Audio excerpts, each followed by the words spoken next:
1 second. Just give me 1 second.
Now, I will advise all of you that you join in our all social media channels.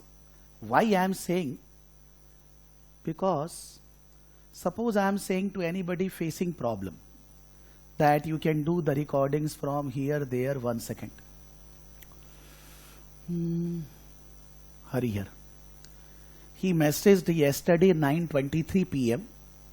that I am not able to do the class from the software and all that. Then I told him that the first class is uploaded on YouTube freely. The first class is uploaded on YouTube freely. I said, you can see the YouTube also for the time being, and tomorrow you can connect with my team. Then he's saying, please send the link. You should not be asking this, I think.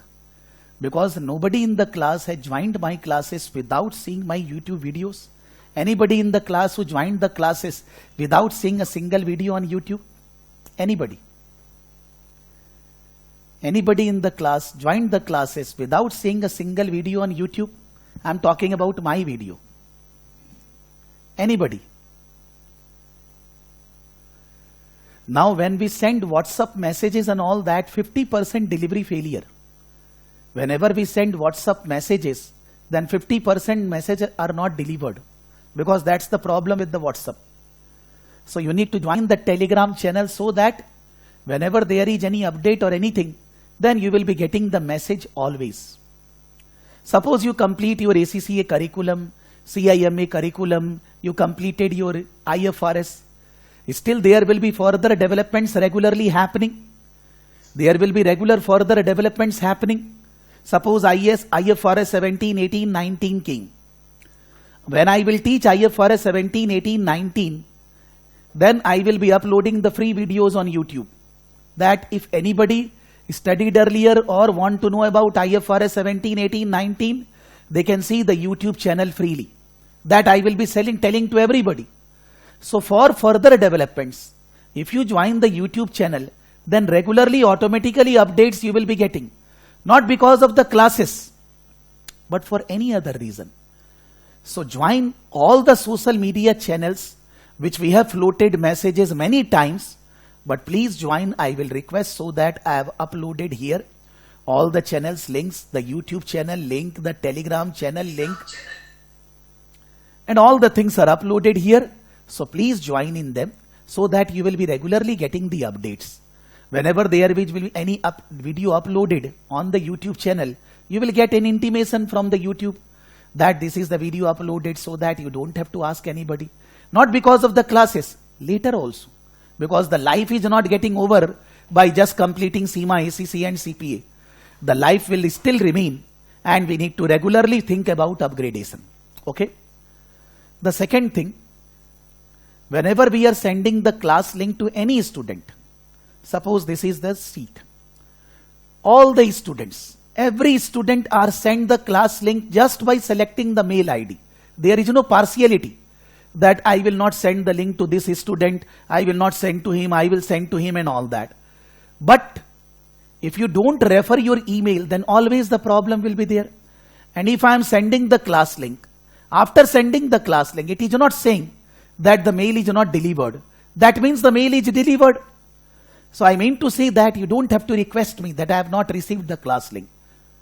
The last thing, after every class, a recording has to be done. If you are not doing the recording, then you will not be getting the confidence to pass the exam. The confusion will always be there. In the last class when I completed, then I have written that this is, you can say, homework. Okay, everybody, those who are not very detailed in accounting, should be preparing financial statement, PL account, balance sheet, statement of changes in equity just as a format. So suppose Sahil ji, Mr. Sahil, if you have PL account debit balance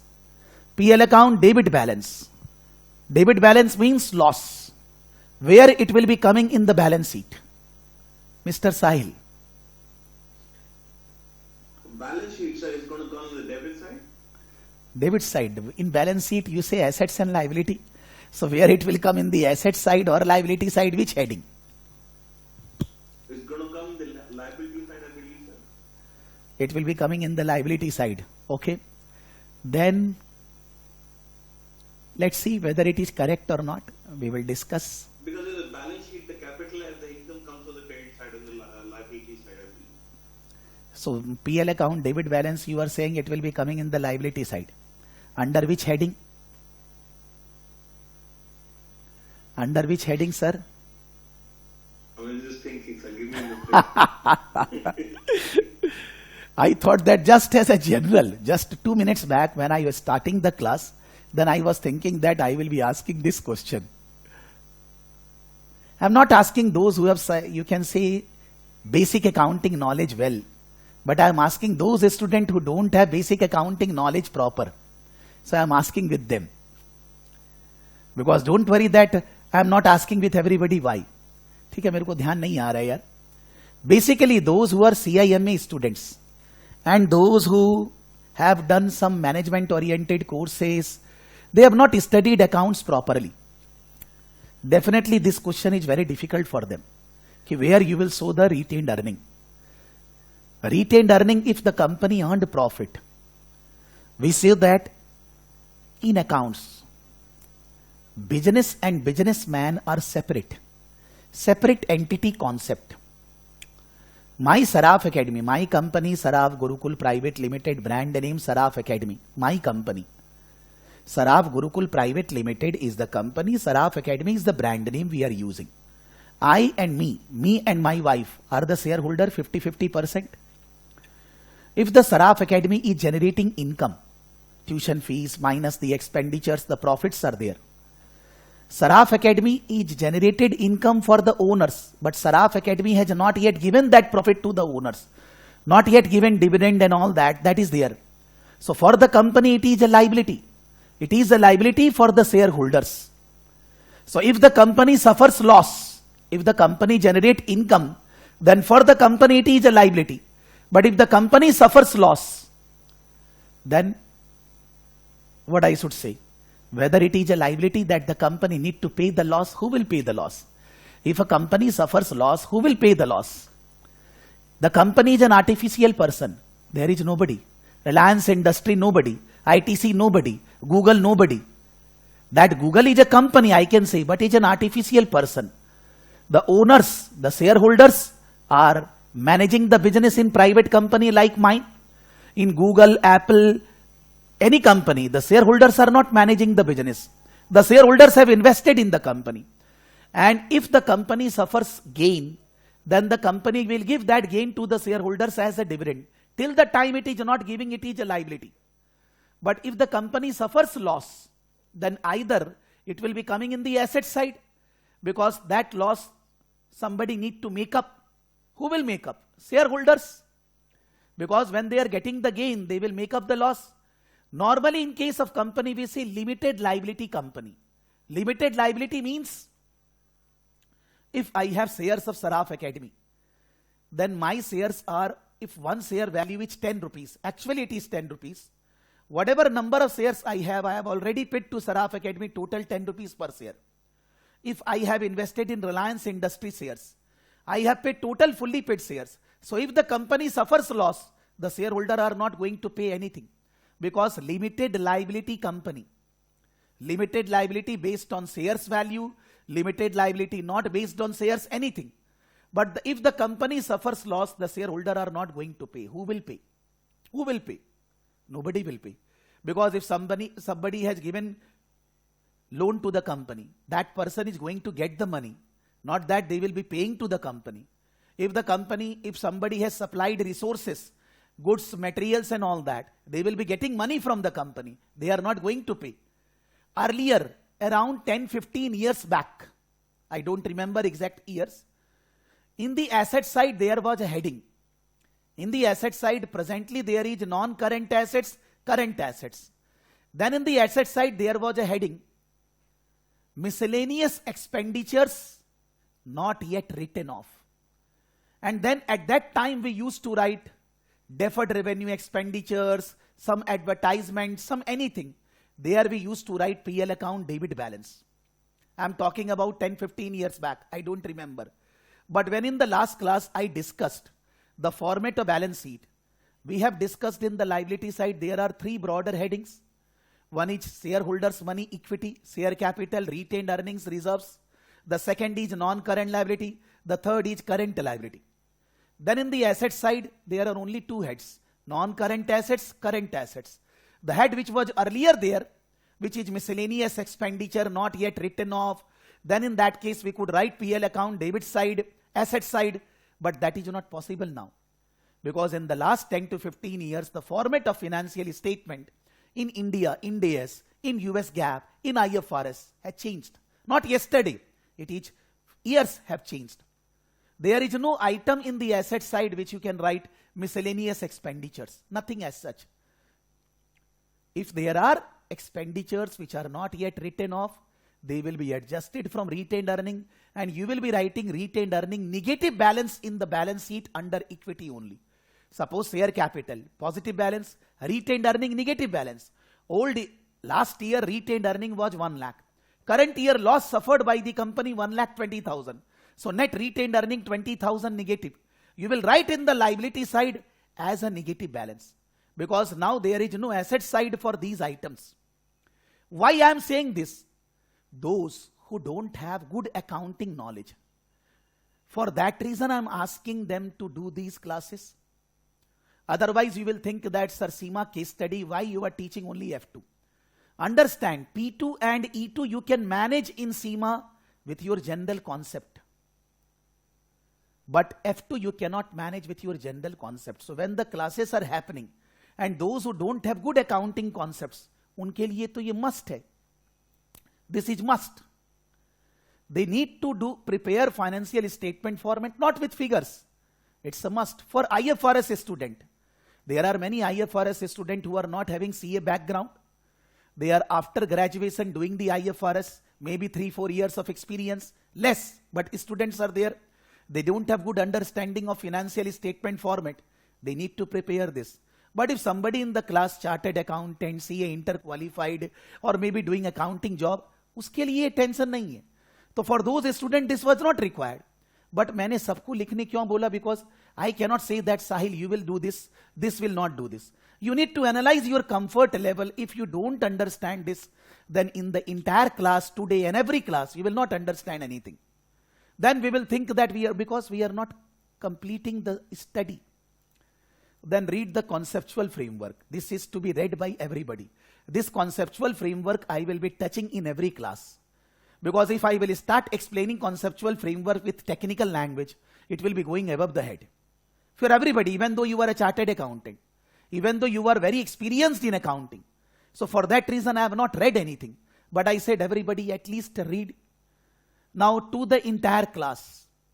If somebody will say elements of financial statement, because if anybody has read this, आप बोलेंगे मैंने recording नहीं किया ये वो, अरे यार class तो किए थे, मैंने होमवर्क दिया था, I have given seat to you that this is the homework.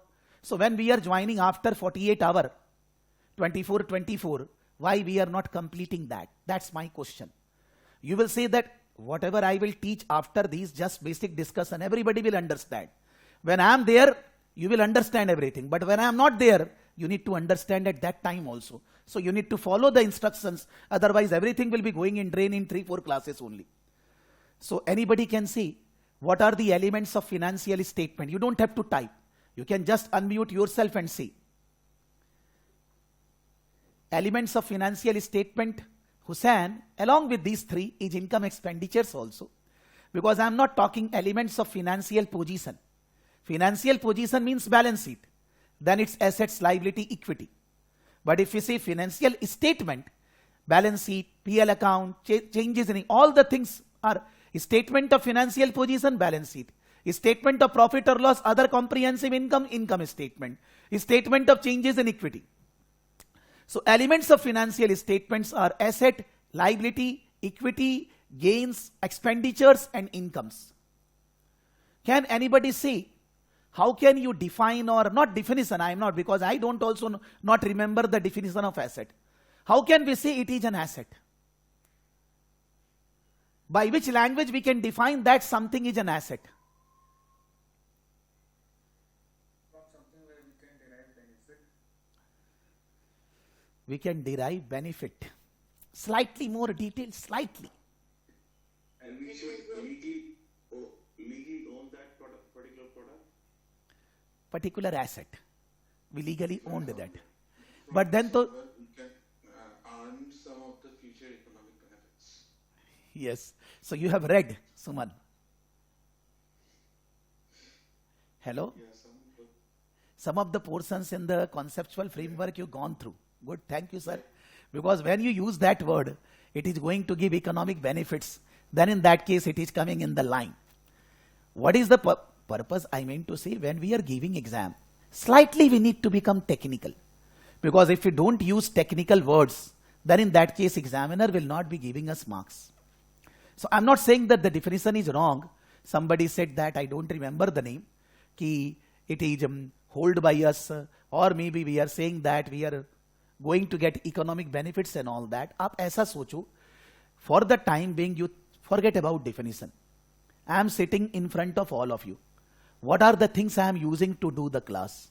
There is one computer, there are 2 laptops, 1 camera, displays, the furniture, fixtures, all the things are there. Everybody will say in the class, these are the assets. These are the assets I am using in the class. I am using these assets for doing my operational activities. These assets, how many years I will be using? Many years. I am already using for years. And I will be using for many years. When the organization are using the assets, they are using the assets in manufacturing activity. In my case, there is no manufacturing. Because I am a service organization. But you all must be working in so many companies, different organizations. If your organization is engaged in manufacturing something, then there are many assets they are using in manufacturing activity. There are assets used in administration activities. Admin means there is office building, there is office furniture, office administration. There are many assets which we are using in selling and distribution activities. Delivery van, this, that, so many things are there. The assets will be used in the business activities to conduct business activities day by day, year after year. Those assets are categorized into 2 parts, non-current, current. Non-current will be used for many years. If a computer, if a laptop, if a camera, if a building, I am already using for years, I will be using for years. But current assets means in my case, current assets are very less. But normally in a manufacturing organization or in a trading concern, they are having inventory, they are having receivables, they are having cash and bank balance. I have cash and bank balance. There is no receivables. because we always ask the student to pay the fees in advance. There is no inventory because I am not engaged in any manufacturing or trading activity. If you say study material and all that, they are assets. Books are assets for me because I am not using the study material only for one batch or 1 year. I am using the study material for years. So for that reason, it is a non-current assets for me. The assets are categorized into two ways: non-current, which will be used in the business for many years; current, which will be used in the business for, they will be giving you cash flows very fast within a year. Then comes, in the non-current assets, there are many types of assets: tangible, intangible. Tangible, whatever example I gave. Intangible, you can say logo. You will say that this also we can see, sir, Saraf Academy logo, registered logo and all that. This is intangible assets. Why? Because intangible assets means you can see, you can prove, but you cannot physically touch. You will say that I can touch the logo. That's not the case. If it is in a pen drive, if it is in a paper, suppose I have Indian National Stock Exchange membership, Bombay Stock Exchange membership. It will be in a paper written that Prakash Saraf is the member of the stock exchange. That is a paper, but that is not a tangible assets. That's an intangible assets. Intangible assets are there. They are in a pen drive, they are in a paper, they can be seen, but they cannot be touched. They are not physically present. In bigger organization, any organization, you can say Coca-Cola or any company, their intangible assets are having higher value than their tangible assets. Their brand, their goodwill, their logo, their patent, their copyrights are having higher value than their tangible assets. Tangible, intangible. Suppose I will say a company in India, Godrej Realities in India. Godrej Realities. What is their business? They purchase plots of land, they construct the building, houses, maybe commercial, maybe residential, whatever, and then they are selling in the market. So when they are purchasing a plot of land and then they are constructing the houses, for them, what is the assets this kind? Plot of land, building constructed, it is going to be sold out. This is also an asset, but for them it is a non-current asset or a current asset. For Godrej Realities, if they are purchasing plot of land, constructing building, and then selling those buildings and all that, for them, it's an inventory for them.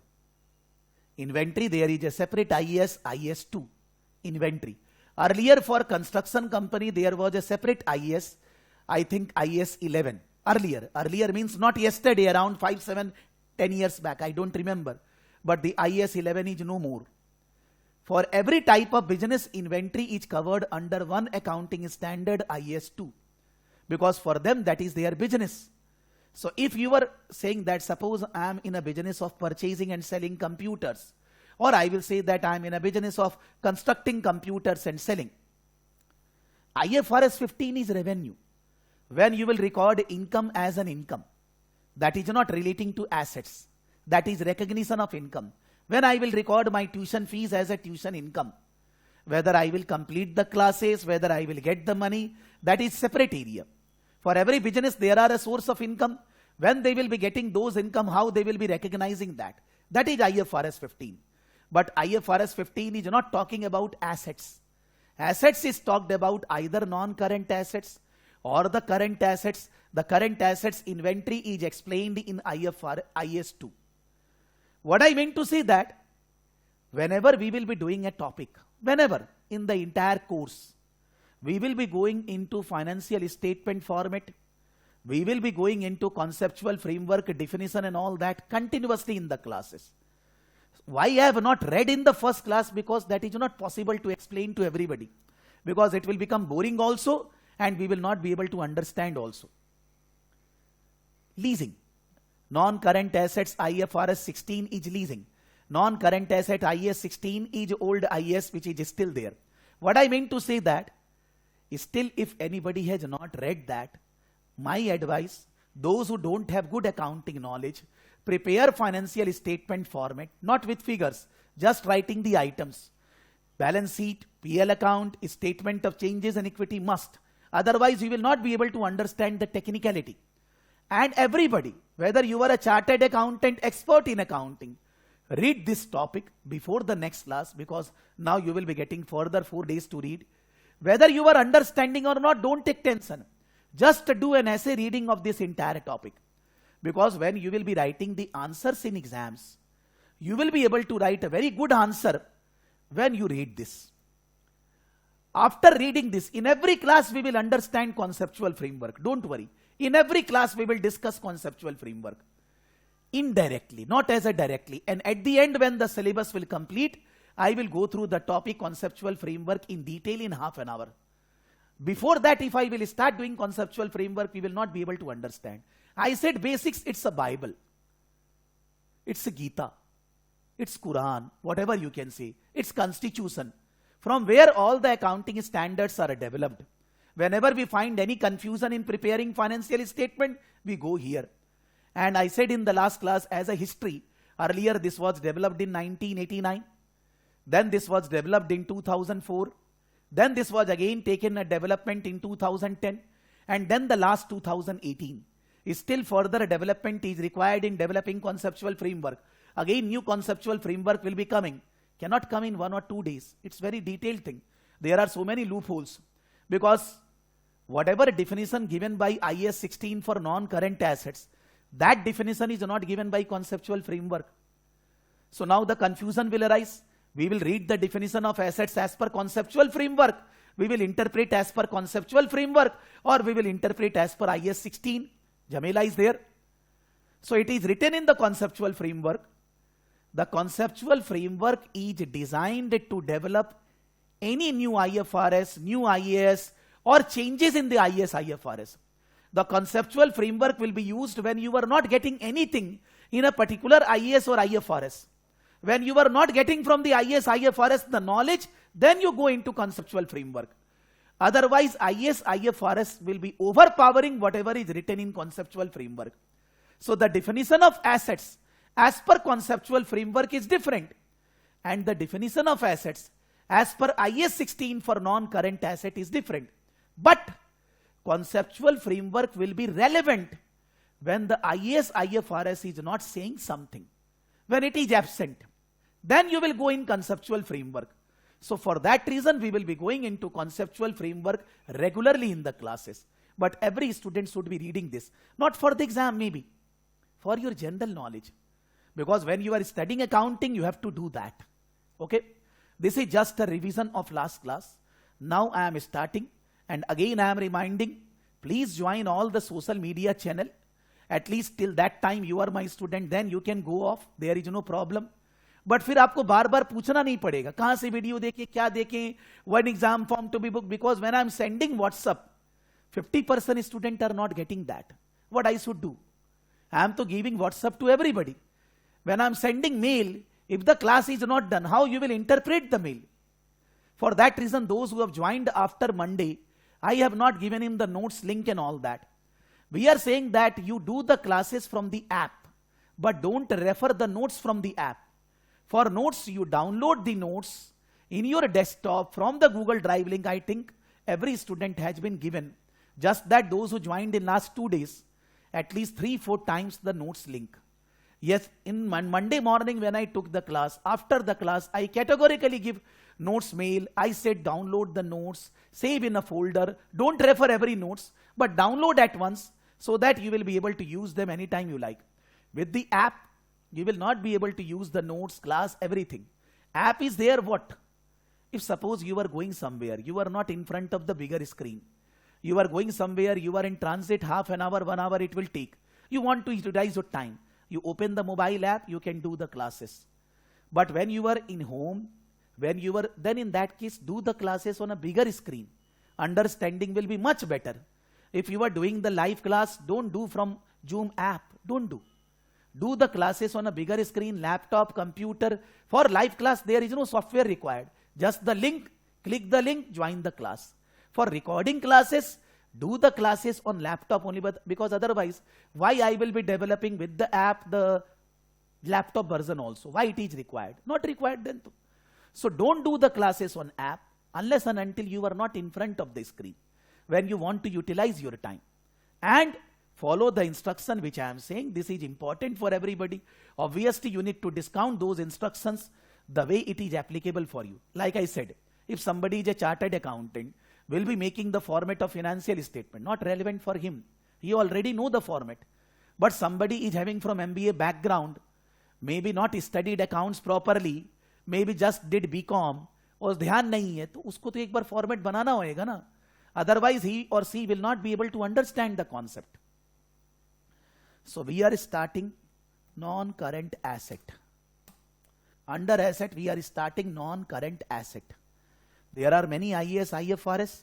If I will go as per the syllabus, non-current assets.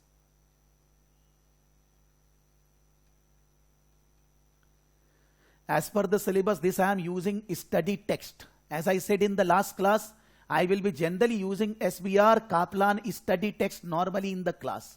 Sometime here and there, but 90% this I will be using. The framework, the professional and ethical duty of accountant, performance reporting. Performance reporting is ratio analysis. We will be able to do ratio analysis when our knowledge about accounting is very good. So we cannot do this now, we will be doing at the end. Professional and ethical duty of accountant, relevant for everybody. For CIMA case study students, for ACCA, SBR, for IFRS less relevant. We will be doing at the end. Framework we will be doing in every class. Every class we are going to do framework. Revenue I will be teaching after doing non-current assets. First of all, I will be teaching non-current assets. Then I will be going into revenue, which is IFRS 15. We will be doing later. Under non-current assets, it is written page number 17. But if I will put page number 77, it is not giving me. Because in the book, there are around 20-25 pages earlier, which are numbered as Roman 1, Roman 2 and all that. So 77 means around 100. Around 20 it is coming. By chance it is coming. Now it is saying that we are going to cover property, plant and equipment IAS 16, investment property IAS 40, government grants IAS 20, borrowing cost IAS 23, assets held for sale and discontinued operation IFRS 5, intangible assets IAS 38, impairment IAS 36. Do we need to remember these IAS number? No. Which exam? Not a single exam. If you are giving SBR exam, if you are giving IFRS exam, CIMA case study exam, any, आपको number याद करके क्या होएगा? But then the numbers are not thousands. If you focus regularly, revise, you will automatically remember the number. But don't focus on memorizing anything. This is on the heart drawn property, plant and equipment. First of all, we need to understand this. Then we will be going into other IAS, IFRS. All these are non-current assets.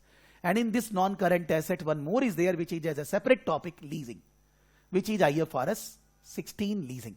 So we will be completing first of all in today's class, next class, 2 to 3 classes, my target, complete all these with doing some questions, giving homework and all that. Then we will be moving to other area. The first target is to complete this area. Property, plant and equipment, IAS 16.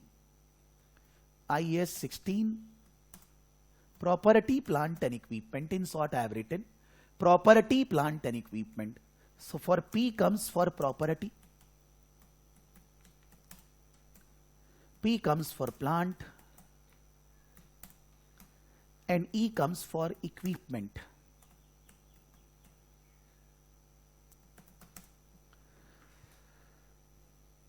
For all these, there is only one single heading in the non-current assets, PPE. But in any business, in my business or in any business, there are so many assets which are coming under this heading. Property, plant and equipment. Normally as a layman, property means land, building and all that. Property. Plant and machinery. And equipment, laptop, computer, furniture, fixtures and all that. Somebody will say that, sir, I want to incorporate under plant the laptop computer. You can, but normally the people says that the equipment includes computer, laptop and all that. But they are under one heading, property, plant and equipment. Unless and until somebody has a business of plant manufacturing and selling, equipment manufacturing and selling, that's other thing. They are exception to that. But otherwise, For everybody, these are non-current assets. Why they are non-current? Because whatever assets I am using as property, plant and equipment, I am not doing business in that. I am not purchasing that for selling purpose. That is not my business. My business is providing training classes. My revenue generation is from providing training classes. My revenue generation is not property selling, plant selling, equipment selling. Whether I am selling property, plant, sometimes 2 years, 3 years, 4 years, 5 years I am selling. Suppose this is a computer giving problem. Actually it gave problem in when I started the class. The audio it was not taking. Then I did something, it rectified. Otherwise I would have to, you can say, switch off the computer again and I need to start again. But it is running well, it's okay. But suppose after 6 months, 1 year, I need to change the computer. Then in that case, I will be selling this computer and buying another one. But that is not my business. My business is not selling of computers. Because everything in life we will sell. Whether it's a land, whether it's a building, generally. But that doesn't mean that it is your business. Your business is what you are doing day to day regularly. For doing your business activities, you are using assets. And those assets will be used in the business activities for many years. For many years they will be used. They are called not current, non-current assets. By using these assets, I am generating cash flow. I am generating economic benefits. I am generating tuition fees. Where I will be using these assets, whether for ACCA class, whether for CIMA, whether for CPA, this, that, my control. My decision. Whether I am the owner of these assets or not important. If these assets are on lease basis, lease means I have the right, the way I like to use the asset for many years. I have my tuition center, 100 years lease. It's not an ownership. It's a leased property. But that leased property, I have 100 years rights to use the way I like. We will be studying leased property, leased assets in IFRS 16 later. But just I am saying, the ownership is not a condition.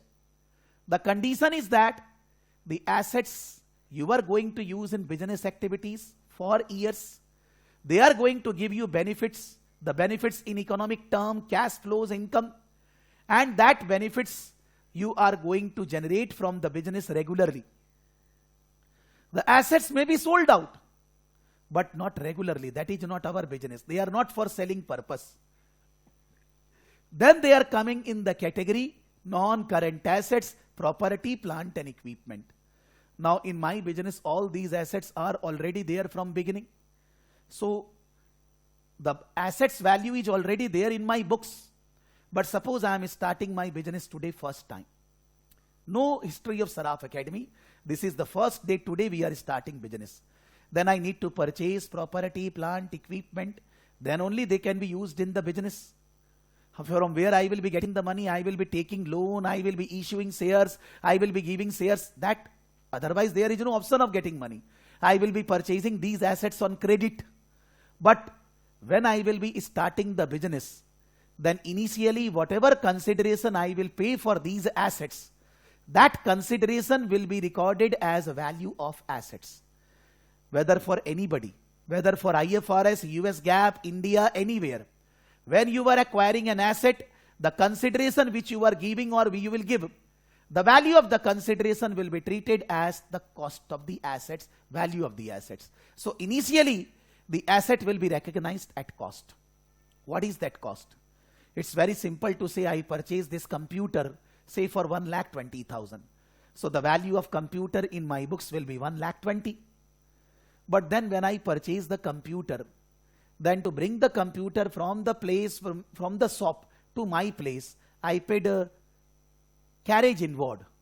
I paid freight, say around 500 rupees.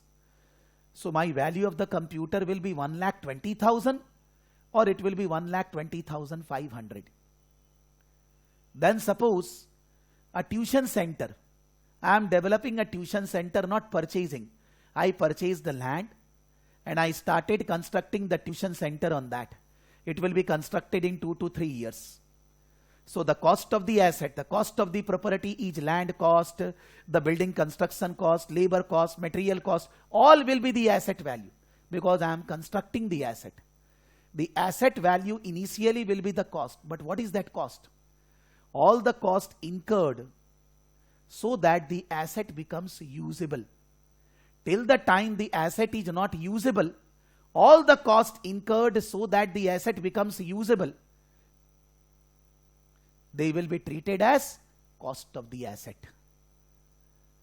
We can say that cost purchase price, or maybe construction cost, maybe freight, or maybe any insurance which we need to pay, transit insurance. Not if the assets are there, I have made insurance, I am paying insurance premium every year. That is not for the use of the asset. Before using, whatever expenditures I need to incur so that I can use the asset, they all will be treated as cost of the asset. Suppose for purchasing computer, I asked my staff, you find out where the computer is available at a proper price. She connected with 3-4 suppliers, and he or she, anybody, and he or she gave her half an hour in doing that research, or maybe 1 hour. I am paying her salary, say 25,000 in a month. She is working every month, every day 9 hours. Sunday holiday. Saturday say around 5 hours. I consider the total salary divided by number of hours per hour salary. Suppose per hour salary is coming 200 rupees. So she involved in purchasing computer for 1 hour. So can I say the 200 salary is the cost of the computer? Can I say 200 rupees salary paid to my staff is a cost of the computer? Because general administration expenditure should not be allocated like this. They cannot be treated as the cost of the asset. Obviously, when you purchase an asset, somebody needs to do work. But that doesn't mean that it becomes the cost of the asset. Unless and until specifically you can say that it is for that purpose. Like this allocation cannot be done, should not be done. If you are starting a business in a new area, you are launching a new product. Suppose I am launching a new course and I am doing advertisement in Facebook, LinkedIn, social media. The advertisement expenditure is say 5 lakh. Then only I can start the new course and all that. Can I say this 5 lakh as a cost of the asset? No. Advertisement expenditure, general administration expenditures cannot become the cost of the asset. They are normal revenue expenditure in the business. When I will calculate income, I will deduct those expenditures. Somebody will say that, sir, why not? Because if you are doing the advertisement, then in that case, sir, you will be able to promote the course, you will be able to get the students, so economic benefits you will be getting, sir. So why not the accounting is saying that it cannot be treated as an asset? Anybody can see the logic behind this? Because if you go into the conceptual framework definition, it satisfies many of the conditions. But why it cannot be treated as advertisement expenditure as an asset?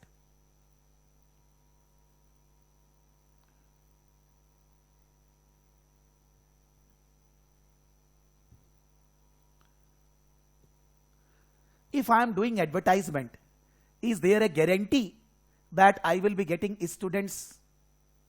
If I am doing an advertisement, is there a guarantee that I will be getting students? No. If I am purchasing a computer laptop, is there a guarantee that I will be getting the students to teach? If we say that advertisement, there is no guarantee. Then for land, building, computer, laptop also there is no guarantee. Then everything we need to say that after this class, 5 minutes later, what will happen? There is no guarantee. Maybe there is an earthquake. Like this, if we prepare books of accounts, then nothing can be done.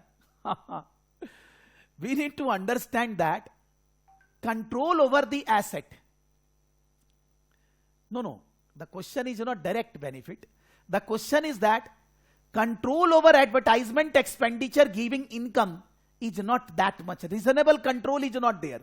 If I am giving training to my staff and I am expending 1 lakh rupees for their training, can the training expenditure be treated as a non-current asset? No.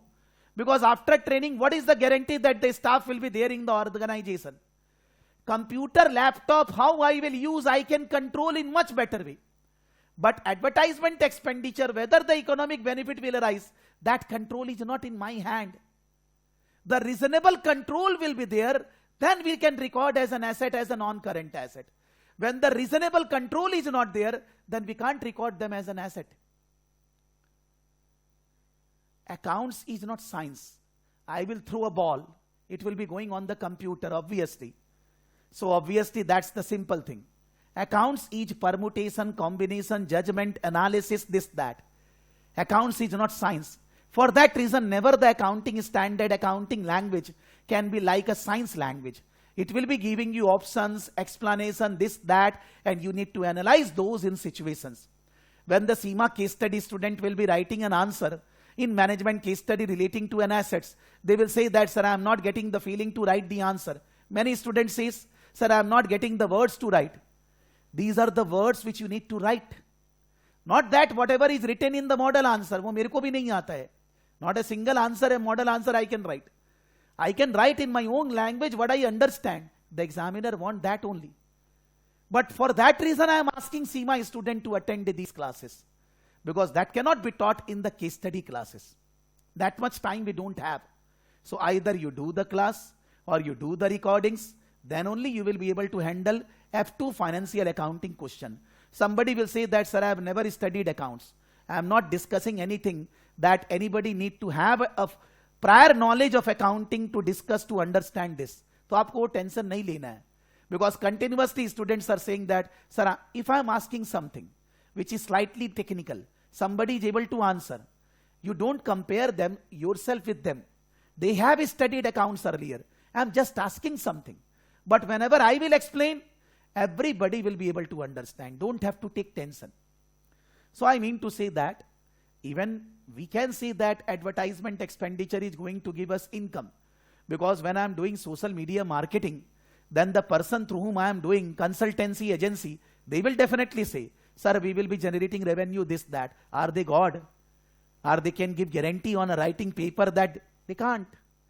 So mean that if there is a computer, laptop, building and all that, the reasonableness of getting the income, economic benefits is very high. The control is very high. But doing the advertisement expenditure, doing employee training, the control is not there. The reasonableness is not there. So they cannot be recorded as an asset. Then how they will be recorded?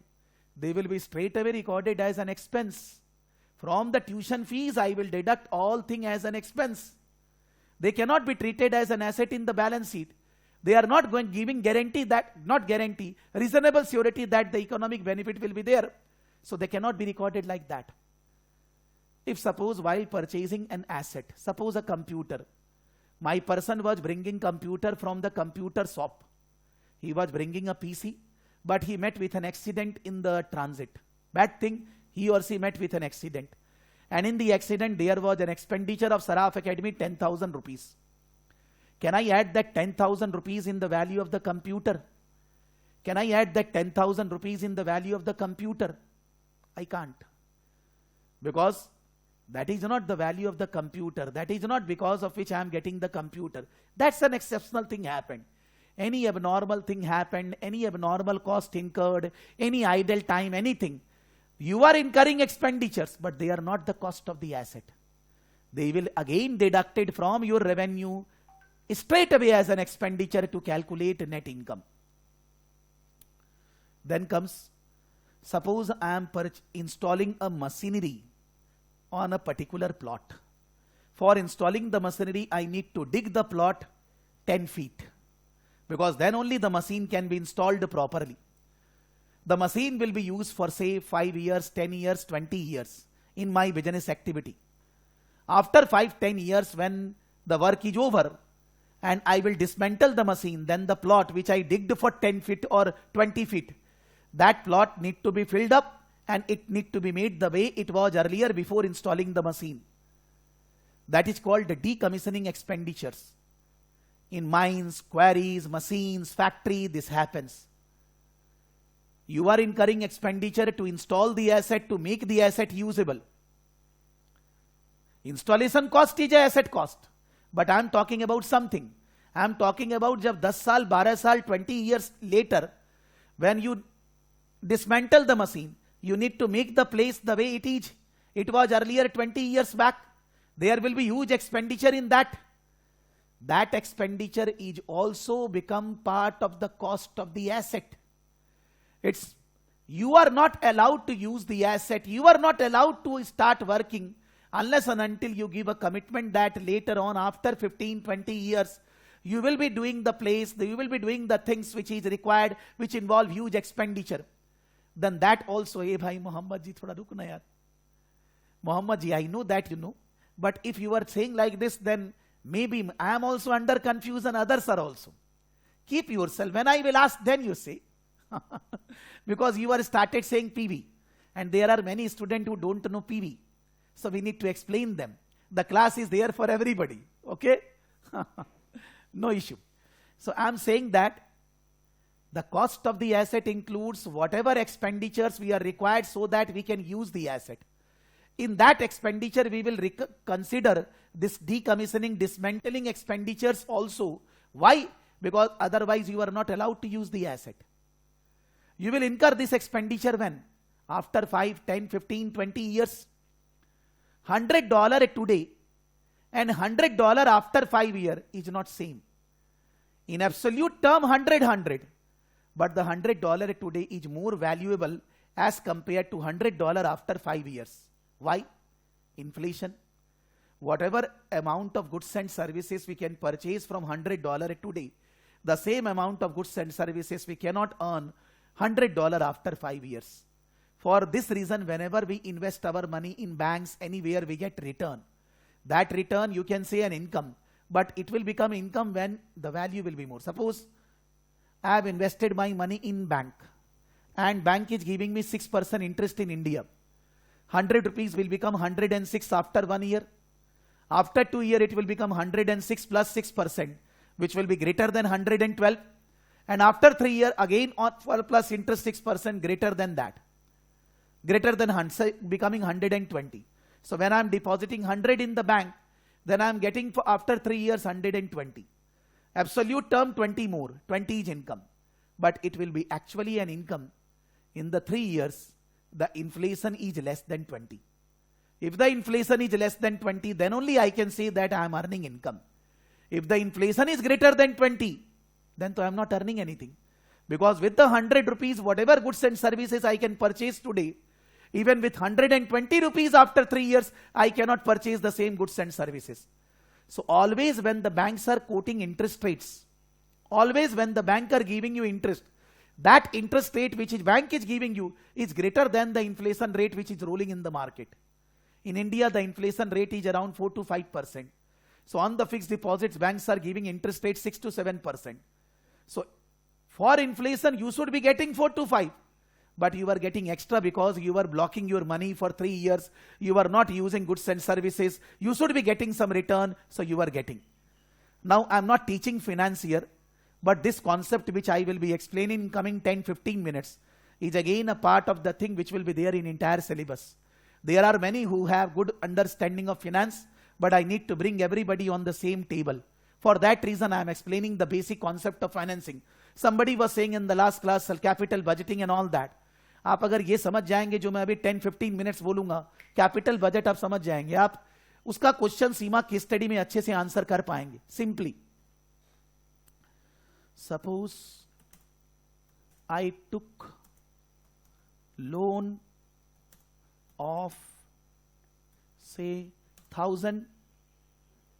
I am using dollar because in the exams everywhere the currency used in the exam is dollar. $1,000 for 3 years at the rate of 10% per annum. Why I am using 1,000, 10% these figures? Only reason is that I want that we can do verbal calculations. We don't have to took calculator and all that, because the focus is on understanding, not on calculation. Year, interest, amount outstanding. Year 1, on 10,000, 10%, 1,000 interest. If I will pay the interest, then in that case, the due at the end of 1 year will be, sorry, I said 1,000 is the loan, so interest is 100. 1,000 is the loan, 10% interest is 100. If I will pay the interest at the end of 1 year, normally we pay, then the loan amount will be 1000 at the end of first year. But I am assuming interest is not paid. So the loan amount becomes 1100. At the end of 1 year, along with interest, 1100 is the due amount. Second year. Now the interest will not be on 1000. Because in the first year when the interest is not paid, second year interest will be calculated on interest. 1100 into 10%, 110. And this also I have not paid in the second year. So it becomes 1210. Third year. On 1210 at the rate of 10%, 121.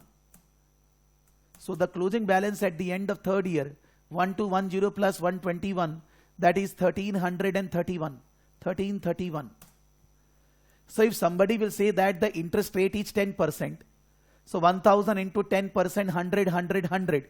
So at the end of 3 years, it will be 1300, 1331.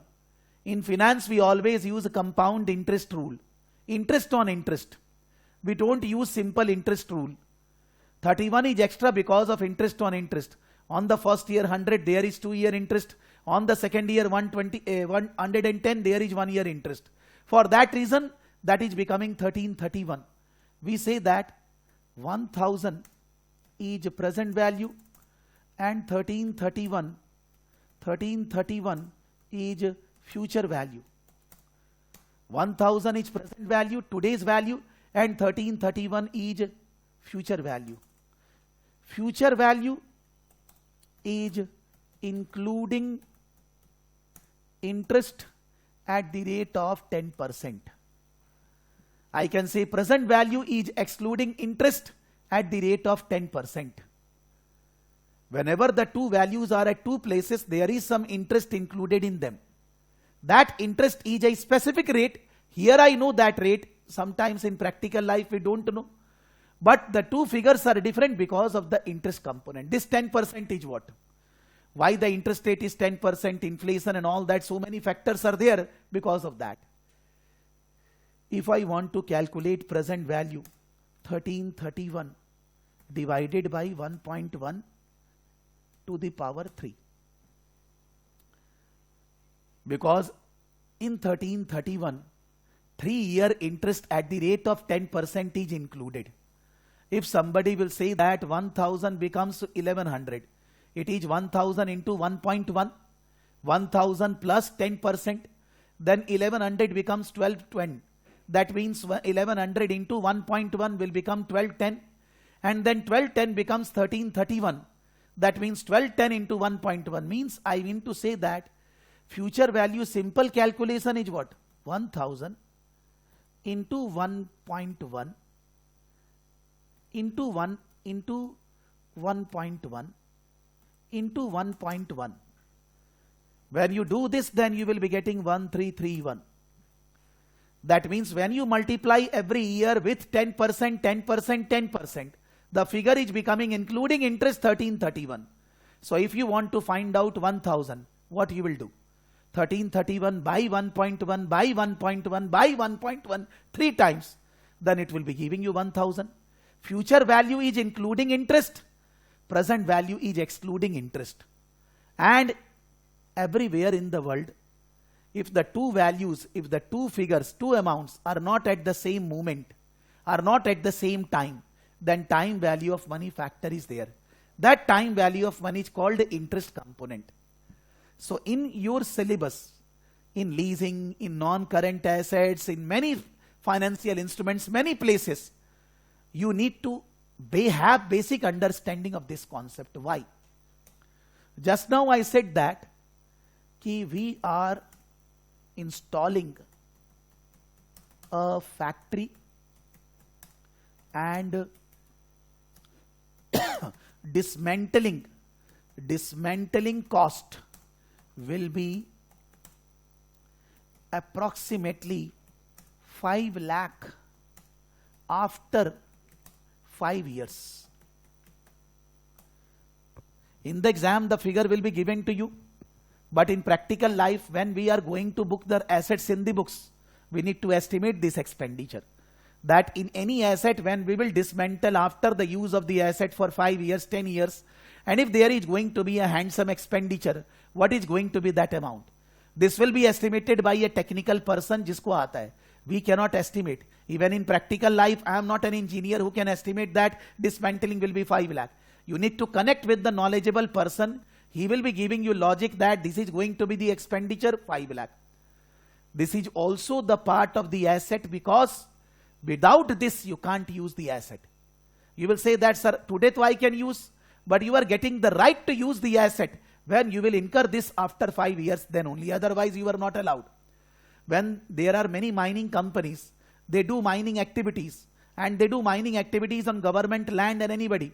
Then that landowner, government or anybody, says that once your mining activities is over, I will take back my land, but the land should be like this, the way it is now. Then only I will be allowing you to do mining activities, otherwise go. So there are many assets where the precondition is there that you can use the asset, you can build the asset when you will be incurring dismantling expenditures. Now, cost of asset.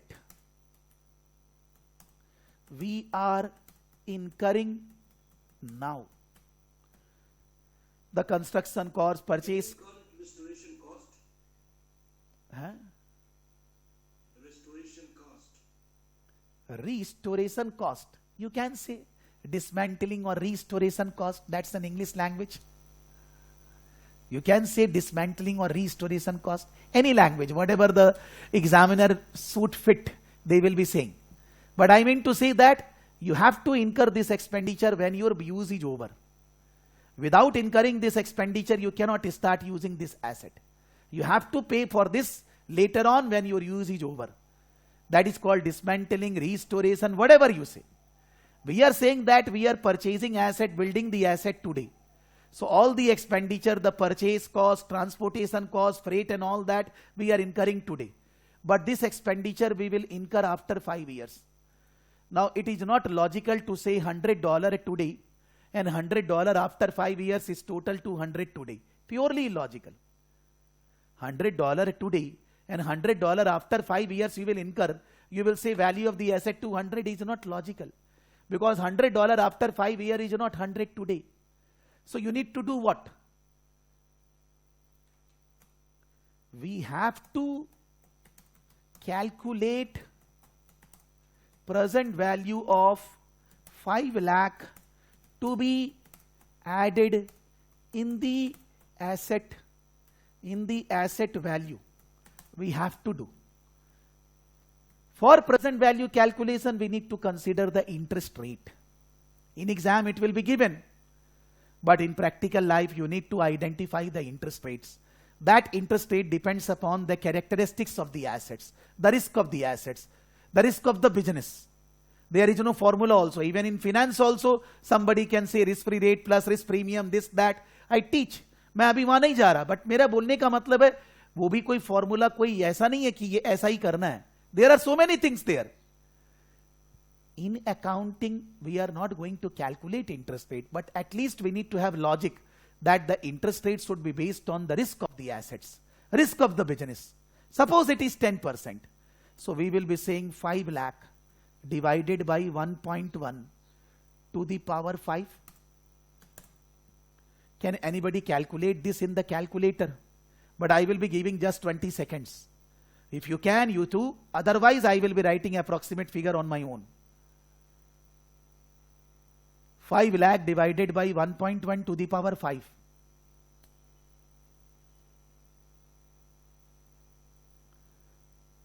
$5 lakh divided by 1.1 to the power 5.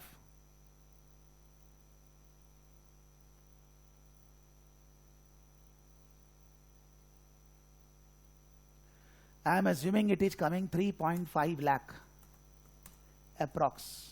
Okay, 3.105. Okay, chalega. Aarti aapne kiya, chaliye. Every time when you will sit in the class, sit with a calculator. Maybe a normal calculator, maybe a scientific, doesn't matter. But sit with a calculator and always communicate in the class when I am asking something. Then your understanding will be far better as compared to just hearing. अब अलग अलग figure में झगड़ा नहीं कर रहा हूं यार. आरती ये क्या बोल रहे हैं, एक बार चेक कर लो यार.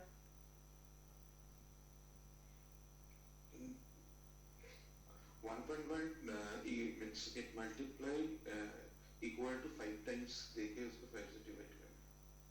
That I do, but might be No, if you are doing a normal calculator, it is time consuming. If we will do in scientific calculator, then it can be done faster. So I think scientific calculator mein you can do 1.1 to the power 5. okay. No issue. But everybody should be chatting in the class to everyone. No personal chatting. Everybody should be chatting in the class to everyone, as I said in the last class. Okay. Now 3.105. 3.105 to 5 lakh. Sahil ji, what is the difference? Not amount. What is this difference? Sahil ji. What is the difference? Sahil ji. Some calculating, yes, it will be. No, we are saying that the difference, but what is this difference will be called? 3.105 to 5 lakh.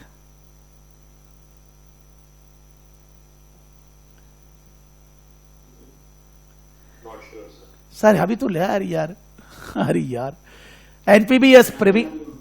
I just now said that this 1000 and 1331, then what is the difference?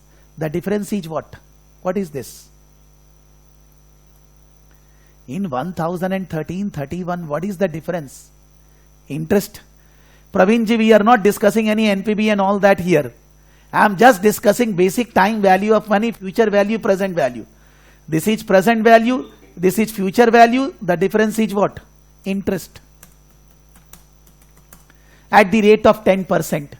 So we will say cost of the asset. We will say cost of the asset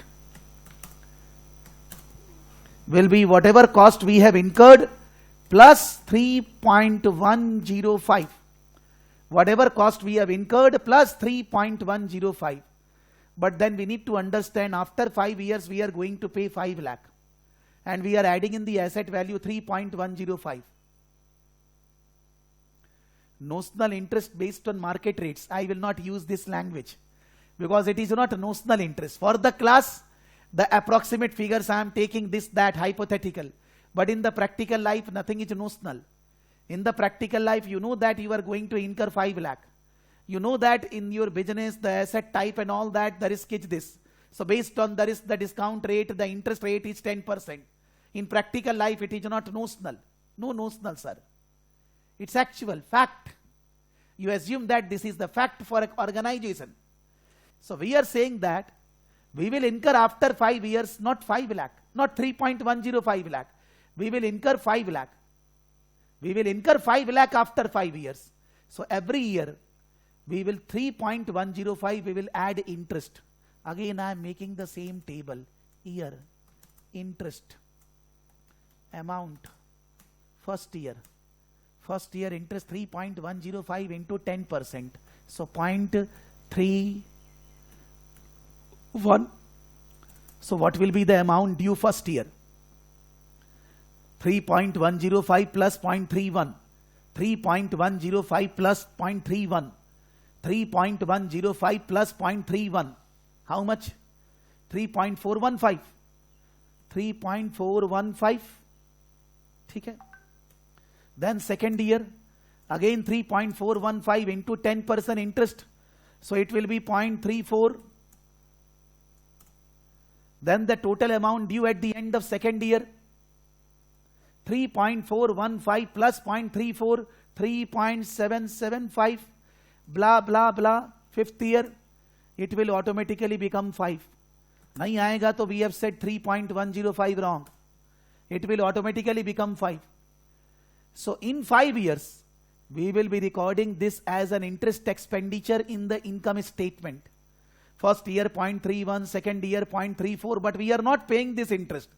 So the amount payable at the end of first year 3.415, second year 3.775 and so on.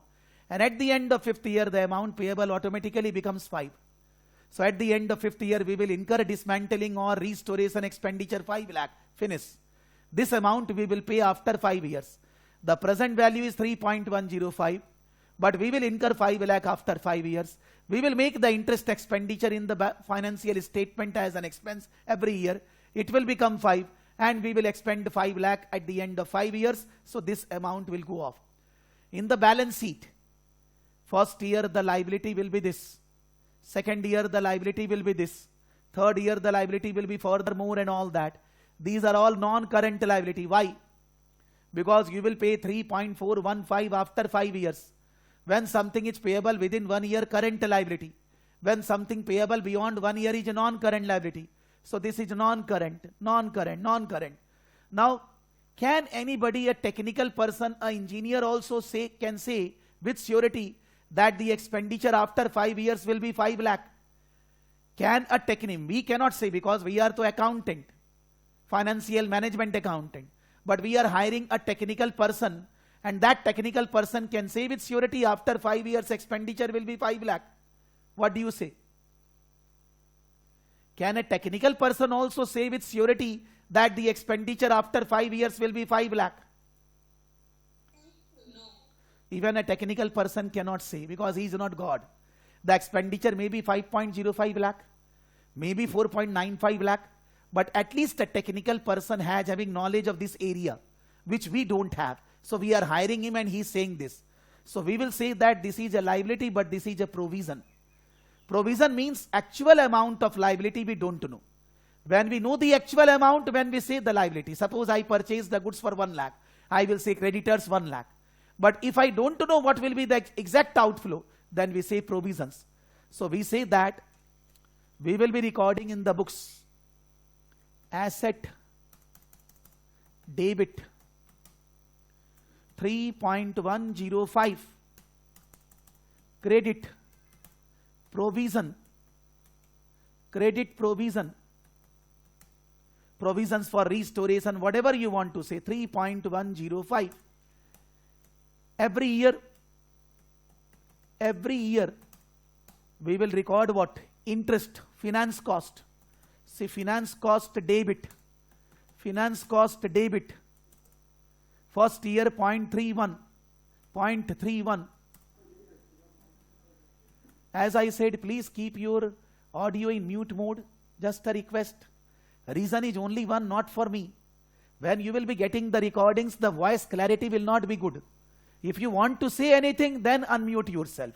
Otherwise, keep yourself in mute mode so that the voice clarity will be there when you will be doing the recordings. Finance cost debit, credit, provisions. Somebody will say that, sir, I don't have good knowledge of journal entry. Sir, कोई काम नहीं है, ना तो IFRS में, ना ACC, SBL, ना सीमा में. I am to just saying a simple language that in books of accounts, in accounting language, IFRS, US GAAP, any asset, there is a term debit credit we use. If it is an asset, debit. If it is an expenditure, debit. If it is a liability, credit. If it is income, credit. For every transaction, there are two aspects, debit, credit. Asset debit, liability credit, expenditure debit, income credit. This is asset debit, liability credit. This is expenditure debit, liability credit. This is expenditure, this is asset, and these are all liability. These are all liability.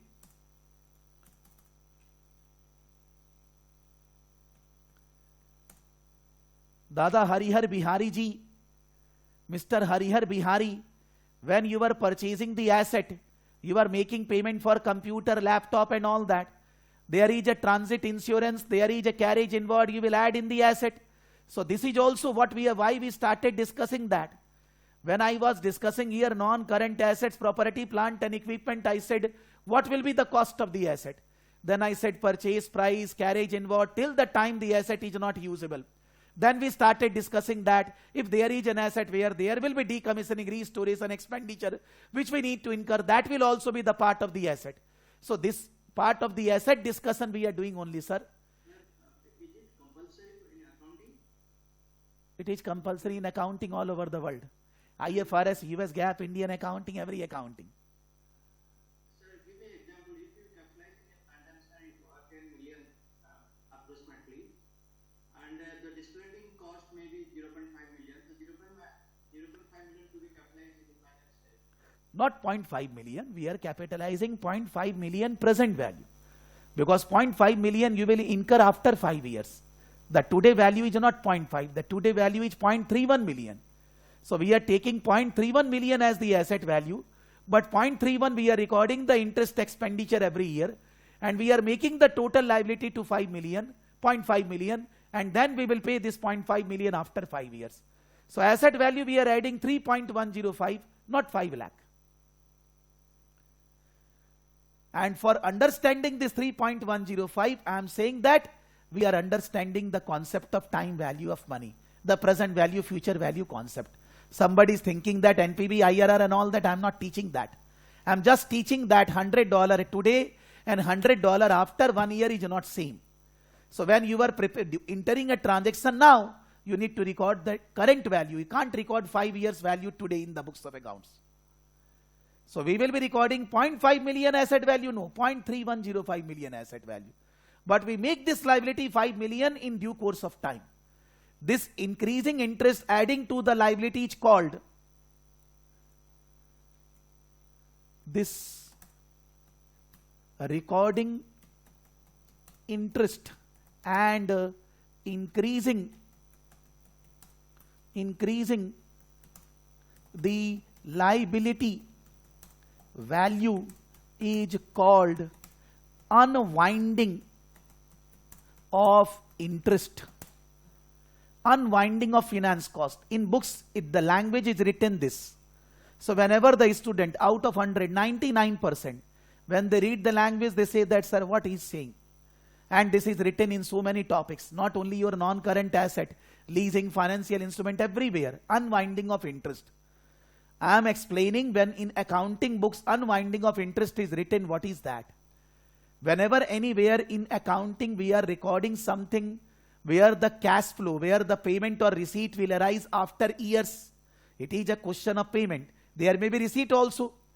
You are going to receive something after 2 years, 3 years, you are going to pay something after 2 years, 3 years, but you need to record the transaction now, you need to record in present value.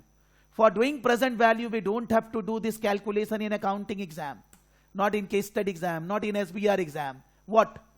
They will be giving you present value factor.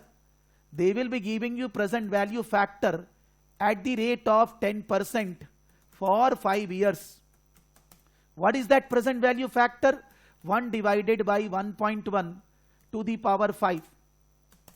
That is, they are going to give you in the exam hall for SEMA case study, no calculation involved. ACC, SBR, IFRS, any exam, even in Indian exam also, they will be giving you the present value factor. That is not 5 lakh, $1 after 5 years. $1 after 5 years. Along with 10% interest. What is the present value today? Aarti, can you say 0.63? It can be in 2 decimal places or 3 decimal places. 0.63 means $1 after 5 years, including interest of 5 years, the value today is 0.63. For $1 after 5 years, value today is 0.63. So present value with this 5 into 0.63. You will be doing in the exam this. Who? IFRS and SBR student.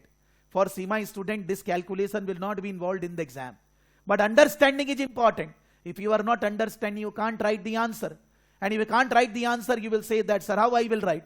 From the first class only, you need to be aggressive. You need to study. You need to properly follow the instructions then only. For that is the reason that technical knowledge is required in F2. That is I am saying. Yes, Sahil, tell me. So when you adding a cost to the asset, are you trying to find out the depreciation? So it's going to change every year. Yeah, the asset value is going to change every year. No, the asset value at the beginning becomes this. Now on this you will be charging depreciation. That means for charging depreciation, I am not adding 0.31 every year. I have added the asset value is this. What I said, this 0.31 I have not added in the asset value. This 0.31 I am to charging finance cost. I am not adding an asset. This is interest expenditure which will be recorded every year as an expense from income. The asset value at the beginning only adding this much, that's all. But we will pay 5 lakh.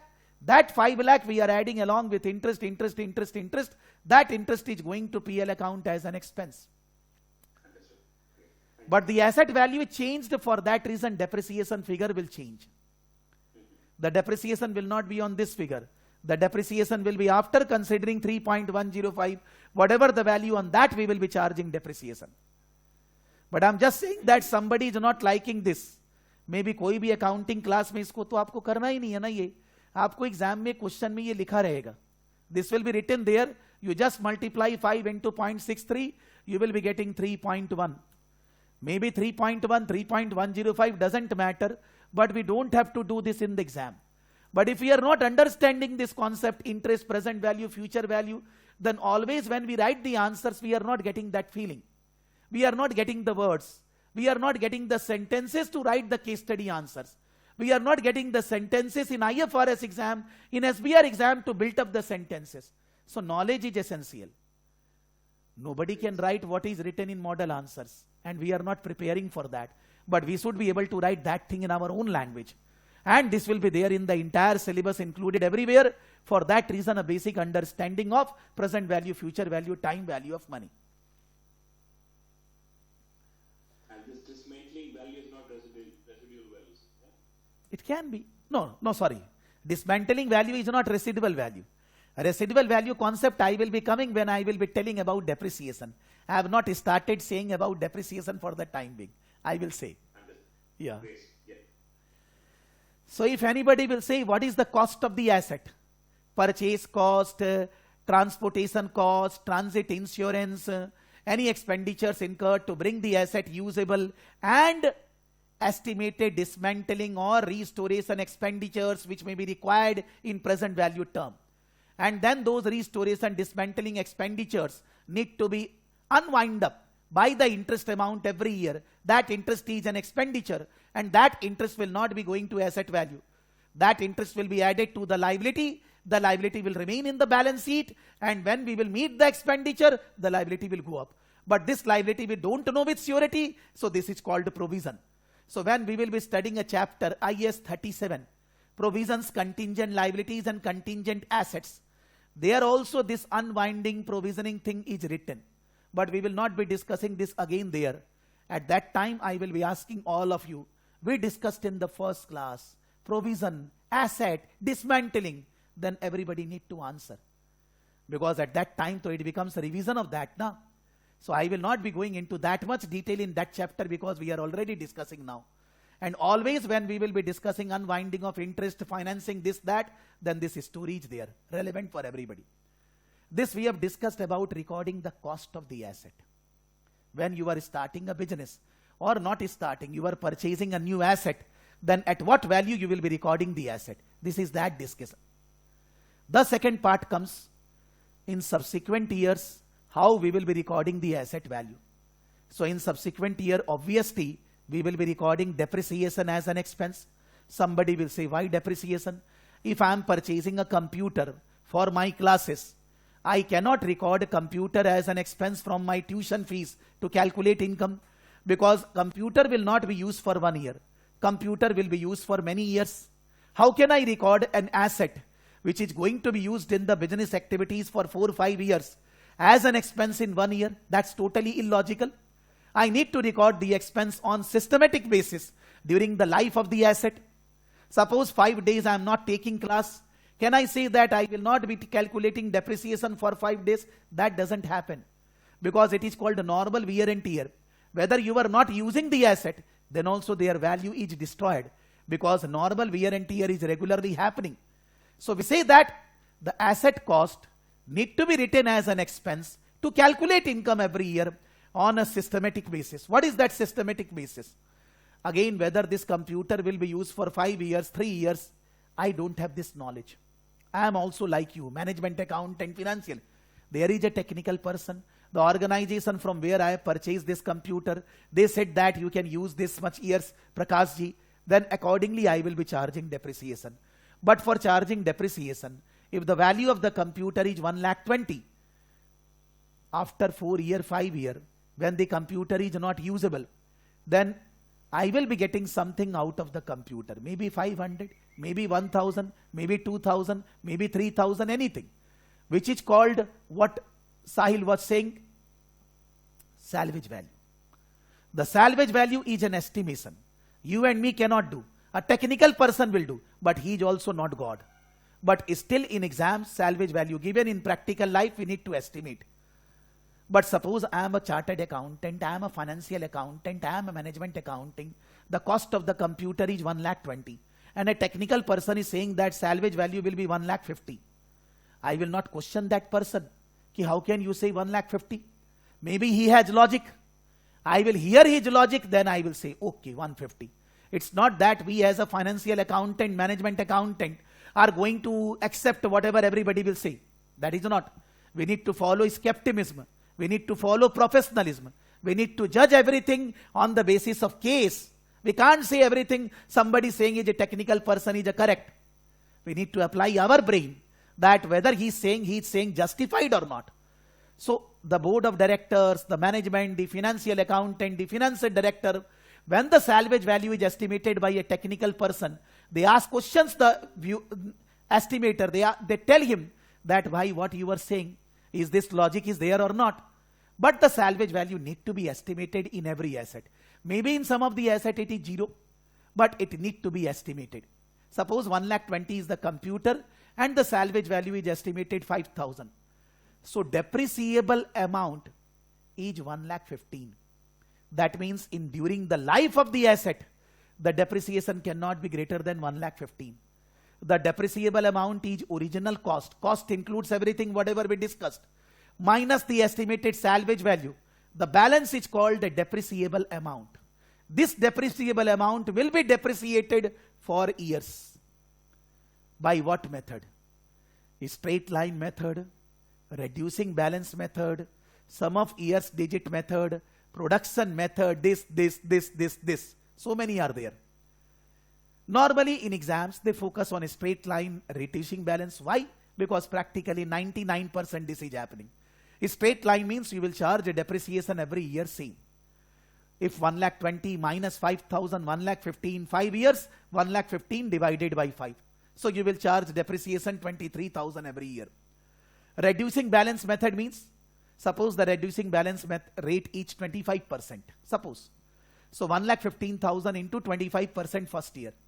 Second year, 1,15,000 minus the first year depreciation on the balance at the rate of 25%. Third year, whatever the 2-year depreciation from 1,15,000 deducted, balance ke upar 25%. So in reducing balance, reducing depreciation. First year on 115, second year lower, third year lower, fourth year lower, fifth year lower. Somebody will say why? Somebody will say why this is the method of depreciation. A new asset initially require lower repair and maintenance. But when the asset becomes older, it requires more and more repair and maintenance. So repair and maintenance and depreciation are both the expenditures relating to an asset.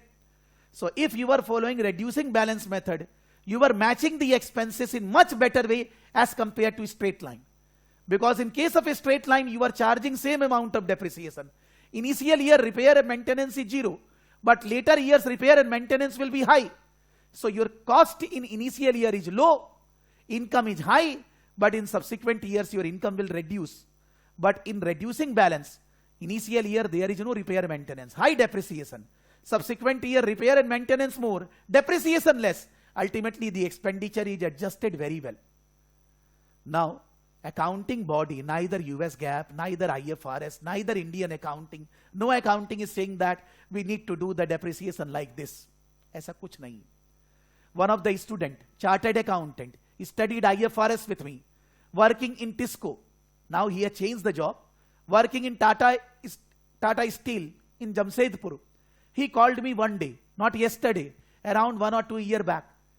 बोला कि sir आपने बताया था depreciation तो हम कैसे भी कर सकते हैं. तो मैं सोच रहा हूं, he was saying that he was thinking that why not in my organization we charge depreciation in a different way. The way we were doing is not logical. I asked him why. He said something, but I don't remember. He said, I told him that suppose I am in the training industry and computer, laptop, camera I am using. There are many who are using in the training industry. What they are doing for a depreciation? Are they using a straight line? Are they using reducing balance? Are they estimating salvage value something? Are they estimating the life different? when everybody in the industry is doing that, I want to do different things. I need to have 100% logic. Otherwise not allowed. The accounting does not say that you cannot follow different methods. You can. But without a logic, if you are following anything, that is not allowed. You will say that meri company hai, I will do. The auditor will qualify the report. The auditor will say that the financial statements are wrong. The financial statements are not prepared by following true and fair view. How can you will be totally different than everybody in the industry and without any logic? But some illogical thing. Not allowed. Not allowed. We are accountant. We are not technical person. But anything which is not we are digesting, then in that case we need to raise our voice. Because that is the job of management accountant, financial accountant. नहीं तो पढ़ के फायदा क्या है? So you can follow any method, but the method should be suitable as per the nature of the assets, the type of use, what others are following, industry में क्या चल रहा है. That way the method need to be used. You can't do anything whatever you like. नहीं allowed है वो. Because accounting in US GAAP, तो it is a rule. And in IFRS, even though it is principle based, you can deviate. But for deviation, you need to give logic, then only the deviations are allowed. Otherwise, deviations are not allowed. So, depreciation need to be done on a systematic basis. Whether the asset is used or not, idle, still depreciation need to be done. And it cannot be done based on income. Suppose I want to charge a depreciation based on my tuition fees income. Tuition fees depends upon inflation. Tuition fees depends upon, you can say, competitor. Tuition fees does not depend upon only computer, laptop. How can I charge depreciation on asset based on income earnings? Not possible. Not allowed. You have to have justified reasons for charging depreciation for methodology. Otherwise, you are doing wrong. Otherwise, the accounting body will not accept. Your financial statements are not properly prepared. Now, suppose I will talk about computer, laptop, camera. Their values are reducing because they are getting used. But if I will talk about this property, the property I purchased 10-12 years back for 1 crore. I am using for last 10-12 years. But the property value now is greater than 1 crore. The property value is 3 crore, 4 crore, 5 crore, even though Corona is still. The property value has not gone up in Corona, but they have not gone down also. Even in the bad places also. You can say that for last 2 years, there is no increment in the value at most of the places. But 2 years back, उस समय तो value बढ़ा हुआ था, वो तो है. So normally the property value is around 3 to 4 times. Now when I am preparing my balance sheet, preparing my financials, I am recording property 1 crore 10-15 years back minus depreciation which I have done in so many years. So the value of the property is 60 lakh. But the market value of the property is 4 crore, 5 crore. So when I am preparing my balance sheet, statement of financial position, and I am showing to the general public, they are looking that the assets of Saraf Academy is 60 lakh, whereas the assets value is 4 crore, 5 crore. So each they will be able to analyze the financials of the Saraf Academy properly. When the balance sheet, the asset value is 0.6 lakh, whereas the value is actually 4 crore, 5 crore. So whether the financiers, anybody, banks, financial institutions, suppliers, or anybody, customers, will be able to think about Saraf Academy properly. If we record the assets in subsequent years at cost minus depreciation, then whether it is logical, whether we can see that the decision makers will be able to take informed decisions. Everybody.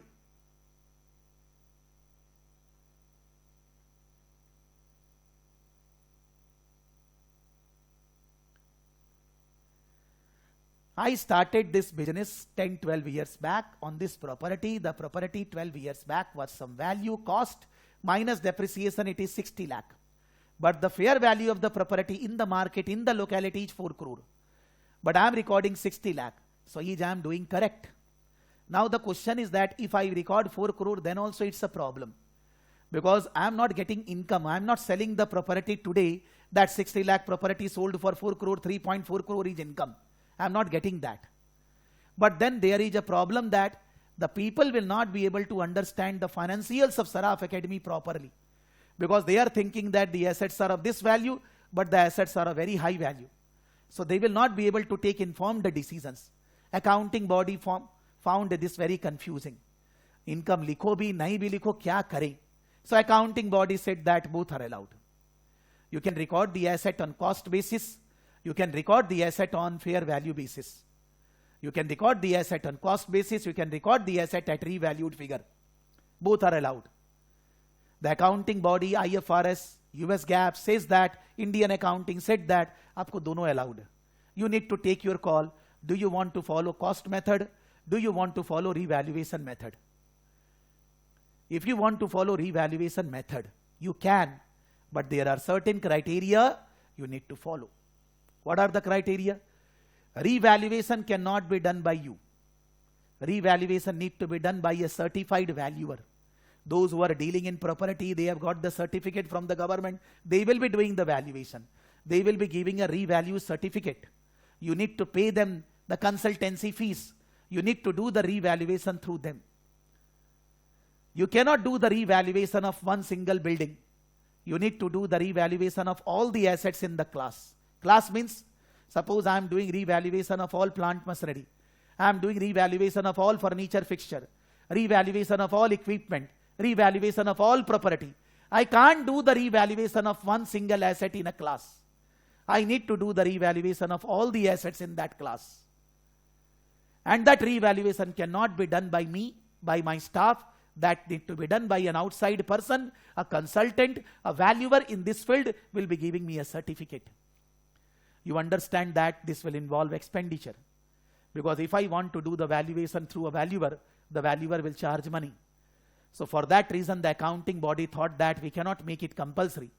Because this is not giving any income. If Saraf Academy wants to record assets value 4 crore, and for that they are doing the valuation through a certified valuer, they are paying consideration, but what income they are getting? Nothing, laddu. So why to waste money? So Saraf Academy is not interested in fair valuation. Why 0.60 theek hai? 60 lakh theek hai. But there are companies who want to raise funds, issue shares in the market, going for loan, this, that and all. They want to do revaluation, they are doing. But you can't do revaluation only one time. If you decided that you will do revaluation, you will be doing recording the assets at revalued figure. You need to do it regularly. Regularly means not every year. Whenever you find that the value in the books and the value in the market, fair value in the market is significantly different, then you have to do the fair valuation. Again and again you need to appoint the consultant. Again and again you need to do the fair valuation. There is no option available. There is no frequency decided by the accounting body. But they said that the revaluation need to be regularly done. Whenever we find that the value in the books is not representing the fair value, then the revaluation has to be done. So revaluation you can follow. You have to follow the guidelines by the certified valuer, all the assets in the class, regular revaluation. Now when the revaluation will be done, then what will be the accounting treatment of that revaluation gain loss? I said 60 lakh, 4 crore, 3.4 crore is income. I said, but it may be down also. Relating to computer, laptop, revaluation, it can be down also. It is not essential that the revalued figure will be greater than the book value. It can be lesser than the book value. But whether it is greater or lesser, it is not something which I have gained, which I am receiving tuition fees from all of you.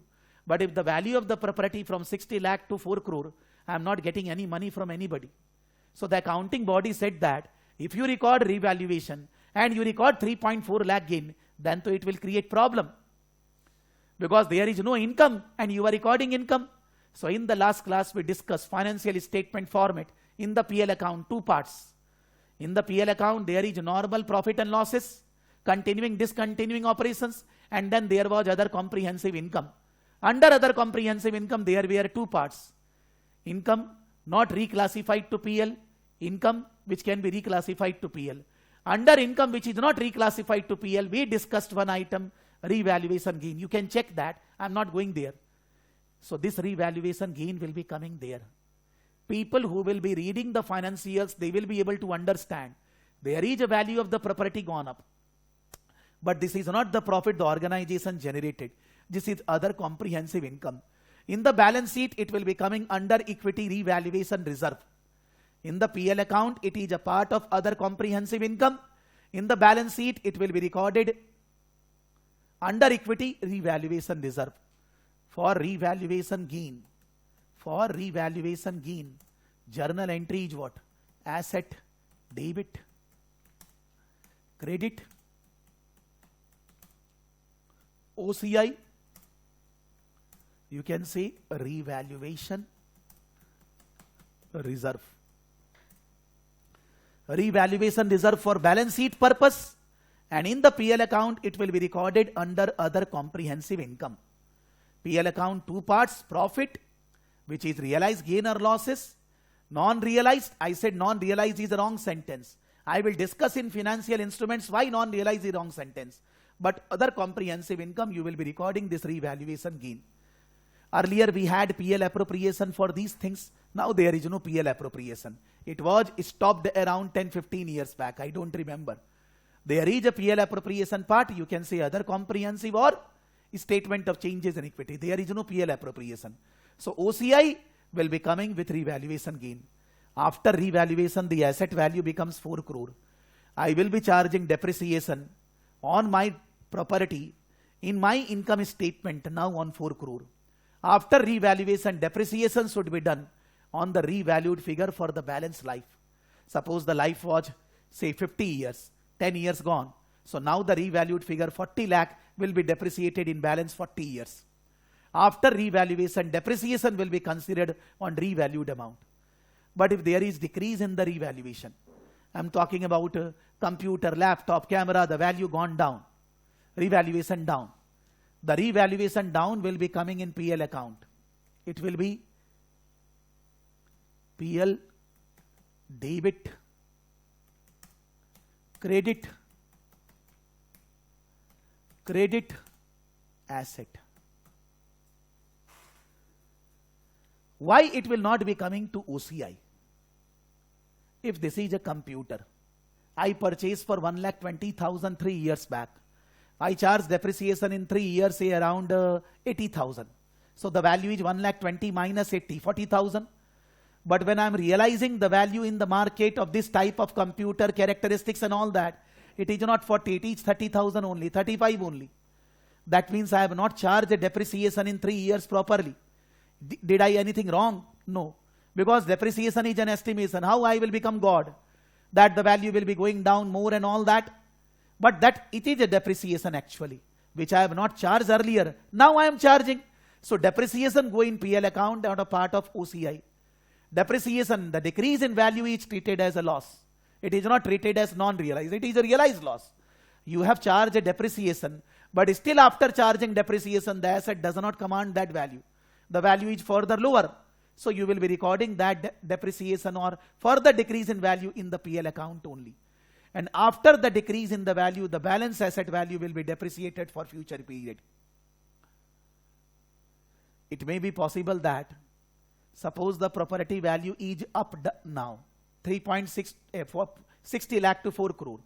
After 2-3 years, the property value is down because there are so many businesses are online. So the property price has gone down and all that. I'm just saying. And since I have followed the revaluation principle, fair value principle, after 2-3 years when the property value significantly changed, I need to do the revaluation. When I'm doing the revaluation at that time, after 3 years, the value is coming 3.5. Presently, I have recorded 4. Now after 3 years, it is coming 3.5.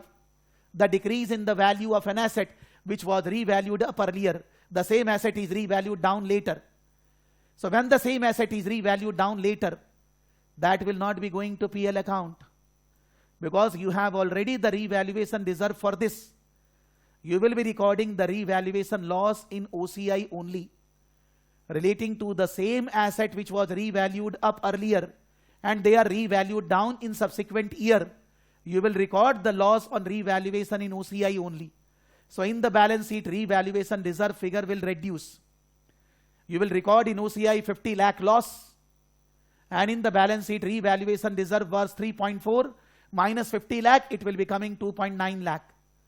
So when the same asset is revalued up 1 year, subsequently going down, then in that case you need to adjust in OCI only. But if it is a new asset which is going down, then in that case it will be going to PL account. Revaluation is not a compulsion. It's upon you. But if you have decided you will do revaluation, you will record fair value, you need to do continuously whenever it is required. If it is a gain, it is other comprehensive income, it is a loss going into PL account.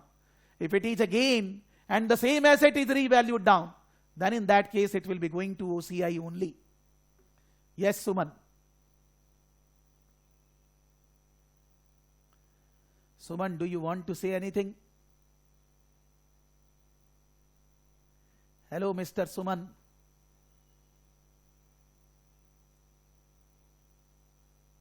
No issue. So that is relating to revaluation. Why the revaluation was allowed? To show that the worth of the organization is not 60 lakh of assets. The worth of the organization is 4 crore of assets. But to record this in the income statement is not logical, because it is not the money which we have got. So it is derived the principle that we can record in OCI, so that we can show the true worth of the organization to the outsiders, and they will be able to take informed decisions about the organization. So when the IFRS organization apply, and while applying they think that they will be following revaluation principle, then there is a huge gain arises because of the property value going up, which they cannot record in PL account, they can record in OCI, nobody is stopping them. And later on also maybe you can apply revaluation principle where you like. But you can't do one-time cost, one-time revalued, fair value, cost, not allowed.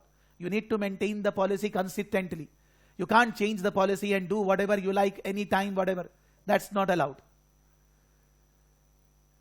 The last thing comes further expenditure. Suppose this is the property where I am taking the class. I am doing whitewash, I am doing coloring, painting on the walls, so that you can say that I will be feeling better. Can the painting expenditure will be added to the building value, or the painting expenditure will be written off in the PL account as an expense from the income? Can the painting expenditures be added to the asset value?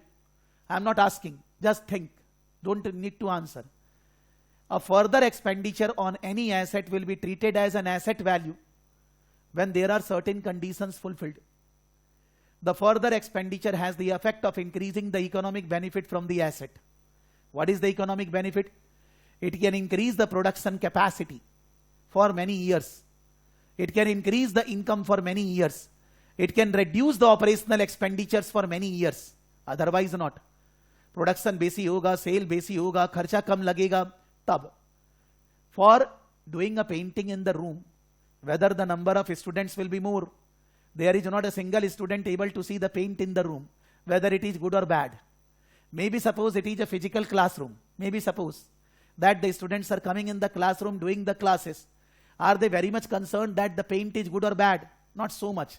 Maybe it's give a good feeling, but not that the student will be joining the classes because of painting. So I don't think so. And normally accounting body also says that when you are doing painting, there is no change in the economic benefit from the asset. So that cannot be added to the asset value. That will be written off in the PL account. But if it has the effect of increasing the economic benefit, more production, more sale, less cost, then in that case that can be added to the asset value, capitalized. Otherwise not. So we need to analyze the situation whether the further expenditure can be capitalized or not. One more thing, if we say that suppose there is an aircraft, the aircraft can be used for 5 years, 7 years, but in the aircraft there is engine, in the aircraft there are seats, in the aircraft there are windows and all that. All the parts of the aircraft don't have same life. The seats life are less, the windows life are different, engine life is different, the whole body life is different and all that. Even though it is an aircraft, but the parts of the aircraft have different life. So the depreciation will be charged based on the different life. Engine depreciation will be based on engine life, body aircraft will be based on body life, seat aircraft will be based on seat life. There are many assets like this. You have installed a factory, there are many machines, generator, this, that and all that. All are machines, but every machine has a different lifespan. They will be charged depreciation accordingly. The last thing, if you are using an asset to build an asset, suppose I purchase a, a mixture machine cement, concrete and all that to construct the building. To construct the building. That mixture machine I will be using for construction of the building.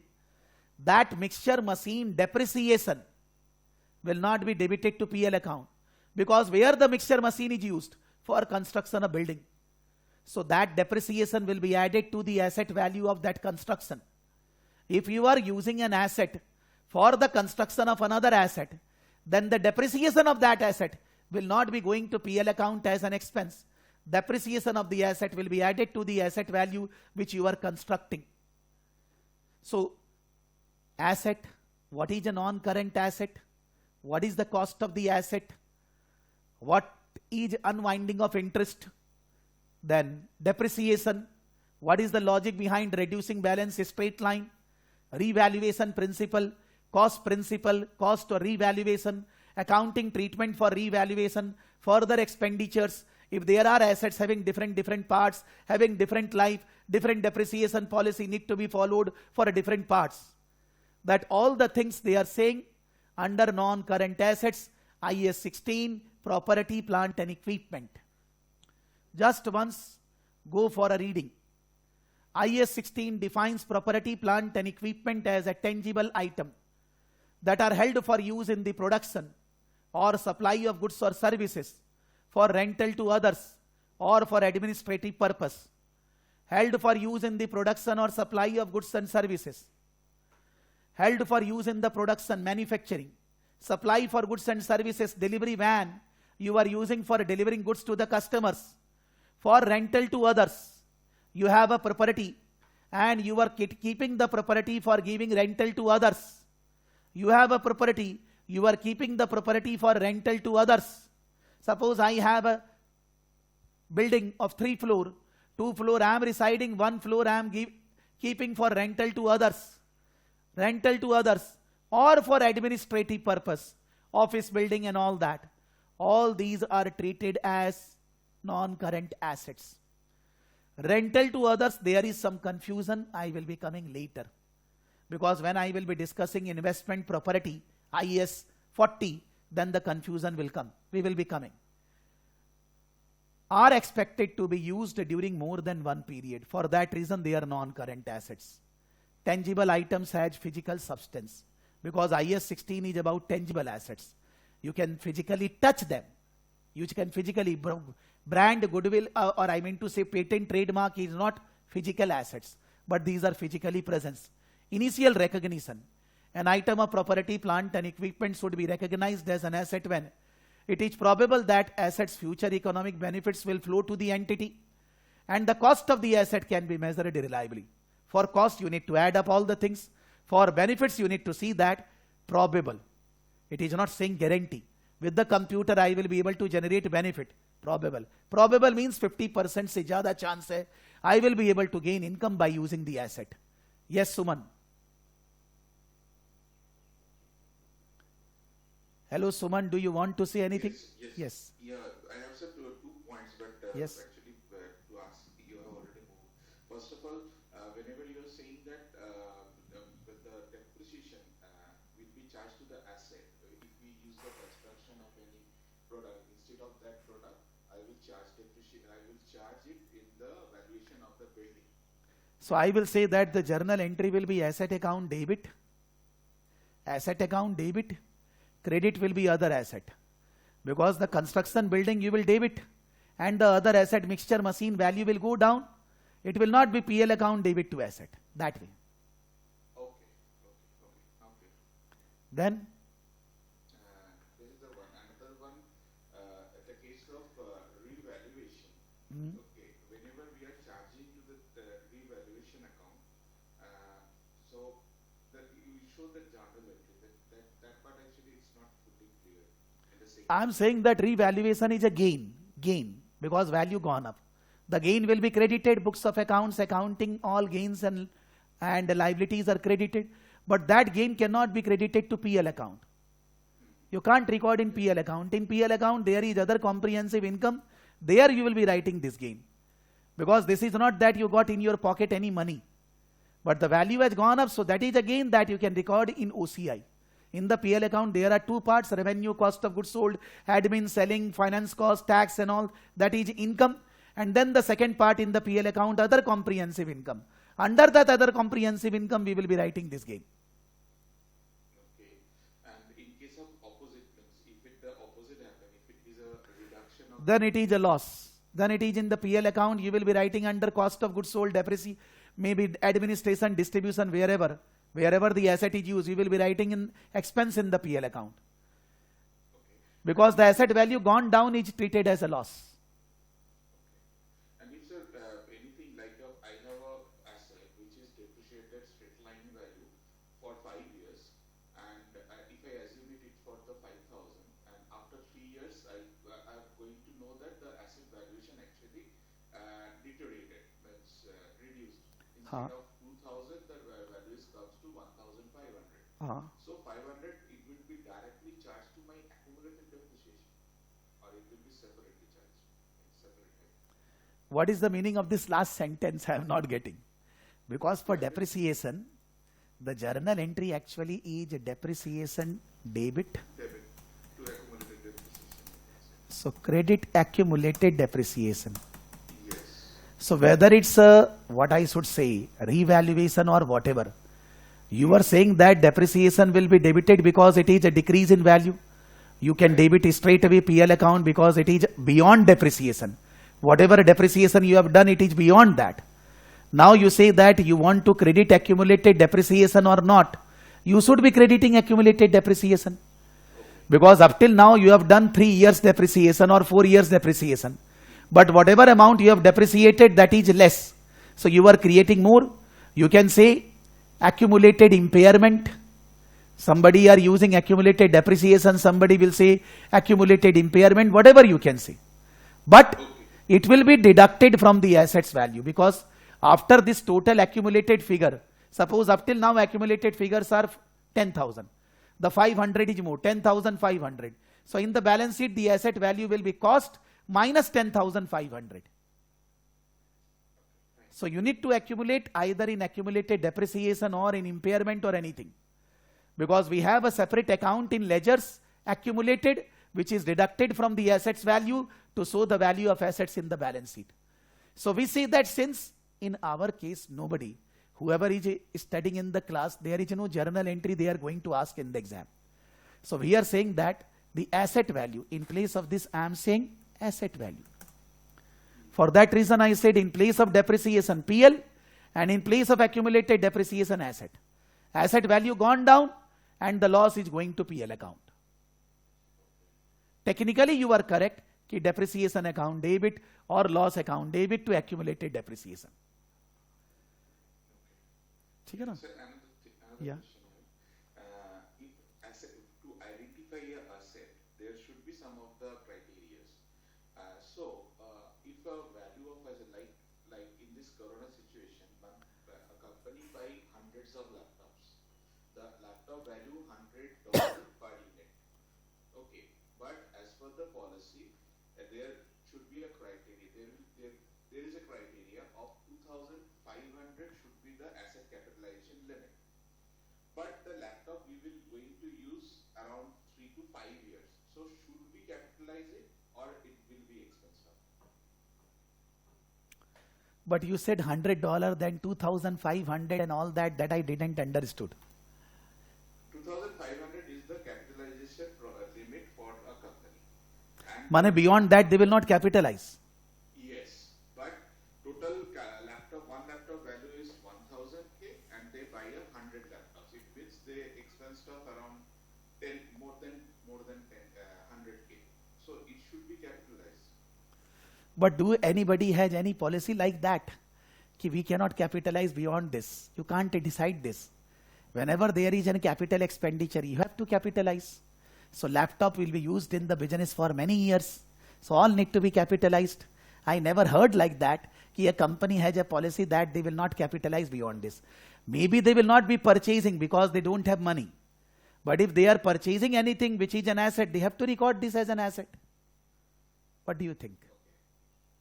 Yeah, I agree on the point. It should be capitalized. But anyhow, But I have never heard the point that any organization is saying that we have a limit of capitalization in a year this much. Never heard. Yeah, actually we have Maybe there is a policy that we will not be capitalizing any value if the value is less than this. Suppose I will say that yes, that policy is there. Suppose that the asset value is less than 5,000 rupees, we will not consider them as an asset. agree. That policy is there. So that is there. But the maximization, there is no policy. No. Maximization is the 2,500, but the laptop value is 1,000. But they buy in a bulk at the expense of around 100K. So, as per my understanding, it should be capitalized because it is a big expenditure.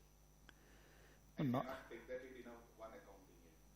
Yeah, but in many organizations, they consider in India, less than 5,000 asset value will be treated as a revenue expenditure. Now, when we are saying less than 5,000 revenue expenditure, in those organizations, the transactions values are in million trillions.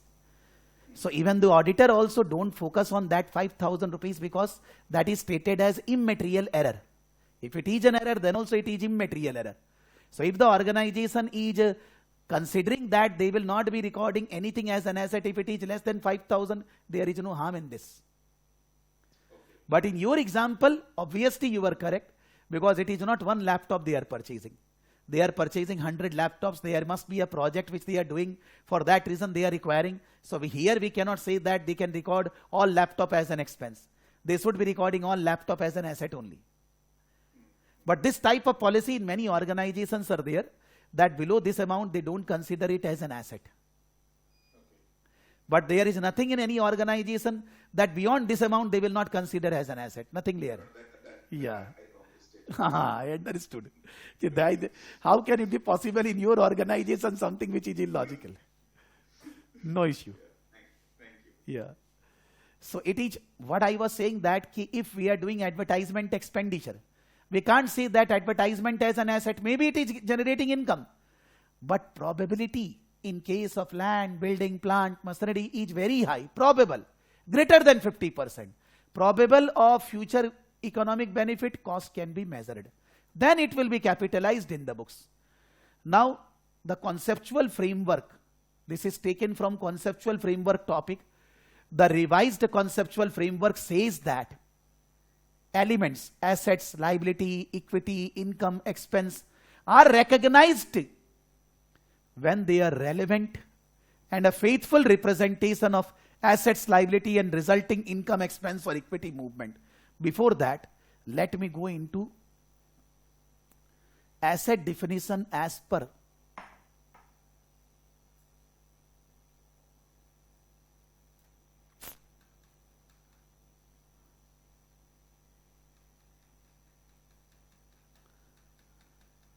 asset definition as per conceptual framework. What is the asset definition?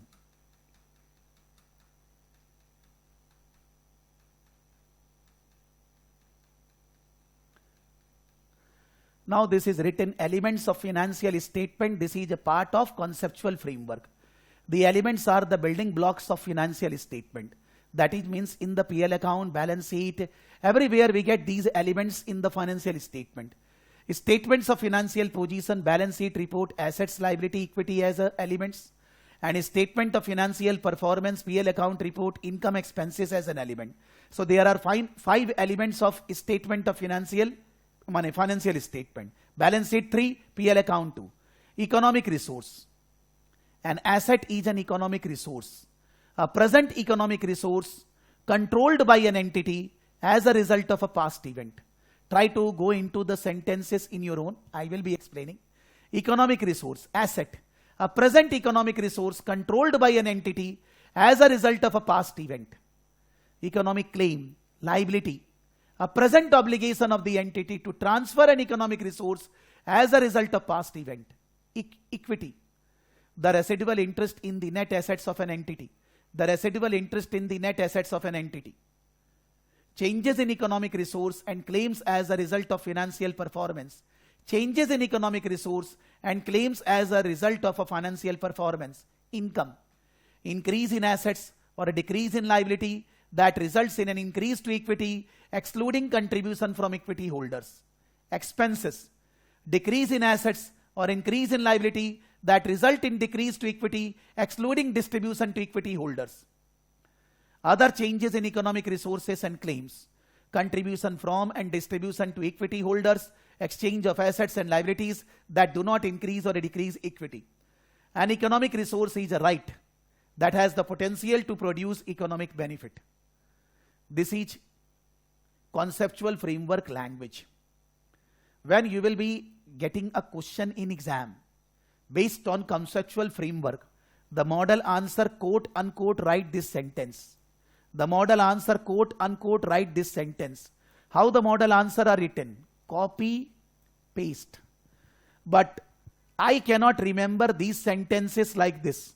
And according to me, remembering the sentences like this no use in life. Neither in exam, neither in practical life. What they want to define the assets, liability, equity, income, expense, उनका बोलने का मतलब क्या है? हर एक assets is a economic resource. This computer, this laptop, this camera, this all the property, furniture are economic resource. क्या है economic resource? They are going to give me economic income. What is economic income? Training fees in my case. एक assets आपको economic income देगा. ये assets का definition is not for non-current. It is for non-current, current both. They are not saying non-current asset. Asset means entire asset side. All the assets are economic resources. They are a present economic resource. ये जो assets मेरे पास अभी हैं, books है, material है, computer है, laptop, all these are present economic resource for me. मेरे पास ये अभी है. कहां से आए? There is a past event happened. मैंने इनको खरीदा था. मेरे पास bills है, invoice है, और मैं इनको कंट्रोल करता हूं. कंट्रोल क्या चीज के लिए? For what purpose? I am controlling them to generate economic income. I am controlling them whether they should be used for teaching ACCA, for teaching CPA, for teaching this. आप अपना company में सोचिए. You think about your organization. The assets are there with the organization. The assets are used in the company's economic activities to generate economic income. The assets were there because of a past event. You acquired those assets earlier and they are controlled by the organization to generate economic income. अभी जब हम लोग IAS 16 में non current assets का definition we are studying, then the definition is not writing this. The IAS 16 definition non-current asset is not writing this definition, whereas the conceptual framework is writing a different definition for asset. ऐसा कैसे? IAS 16 was developed earlier, around 1970s, 80, 75 के बाद. But this conceptual framework revised in 2018. They revised the definition of assets in 2018, that they have written. But they have written that conceptual framework will be applicable when nothing is said in the IAS IFRS. When the IAS 16 is saying that the asset definition is this, आपको वही definition मान के asset मानना है. लेकिन wherever you will find any confusion, then in that case you will apply this definition. Like they have given also a question, cryptocurrency. Cryptocurrency, Bitcoin or anything. उसका कोई IAS IFRS अभी नहीं है. अभी तो नहीं है. As on today there is no IAS IFRS. Cryptocurrency, whether as an asset, satisfy the definition of an asset, at what value it will be recorded, all are based on conceptual framework. There is nothing. अब उसके अंदर we need to understand measurement and all that. But what is an asset? What is a computer? Why they are asset? They will be helping me to generate economic income. तो अगर मेरे पास Bitcoin है, can I purchase goods and services by giving Bitcoin? Can I purchase goods and services by giving Bitcoin as a consideration? क्या? Cryptocurrency, not only Bitcoin, others are also there. But can I purchase goods and services by giving Bitcoin as a consideration? Not everywhere, at many places. The world is moving differently. India has also said in the budget, they will be developing a digital currency. But Bitcoin के basis पे transaction हो सकता है. Can I sell Bitcoin at a higher price?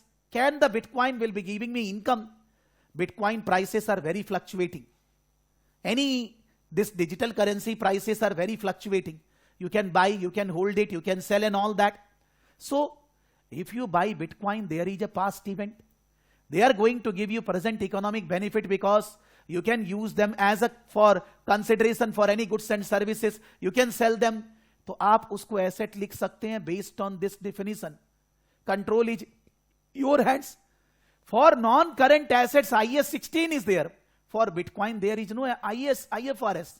You need to go into conceptual framework to write the answer in the exam. Bitcoin-based questions can come for anybody.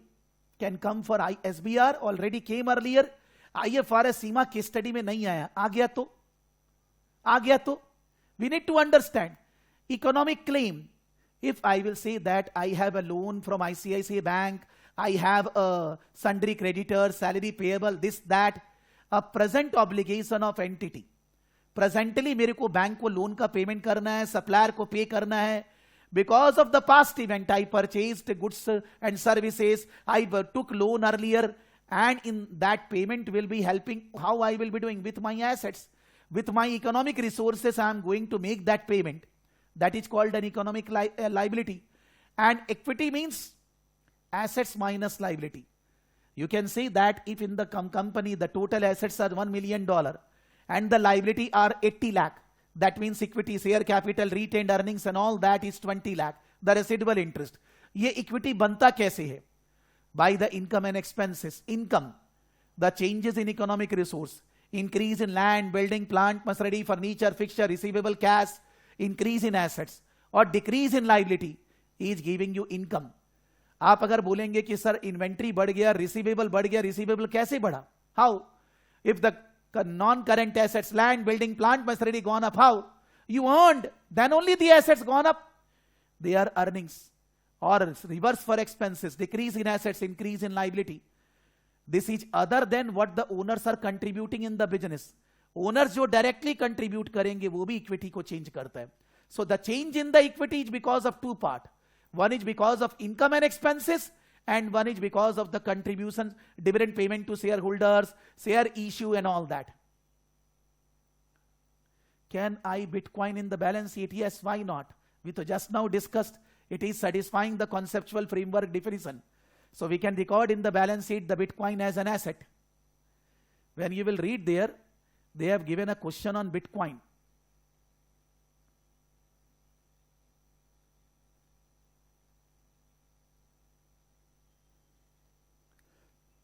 They have given a question on Bitcoin, and they have written, because there are many things written, but first of all, my focus for the time being is Bitcoin is fulfilling the definition of an asset. An asset is going to give you economic income. Bitcoin is going to give you economic income by purchasing goods and services as a trading, or maybe by selling it in the market at a higher price. Then you have purchased Bitcoin earlier, you paid consideration, so past event is there. And present economic benefit can come. You can control the Bitcoin. So why not? It is satisfying the definition of an asset.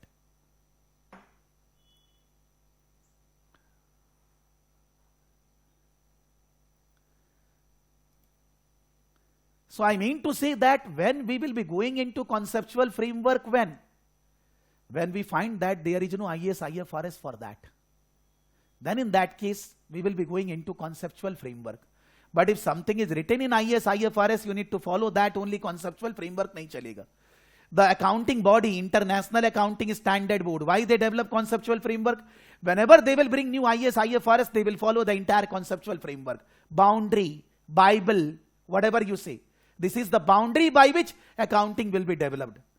But then, according to me, the definition of assets in IAS 16 also should be changed based on this, so that the confusion will be removed. That is the work need to be done by the Accounting Standard Board. They will be doing in due course of time. Abhi to nahi kiye bhai. They are going to do it in due course of time.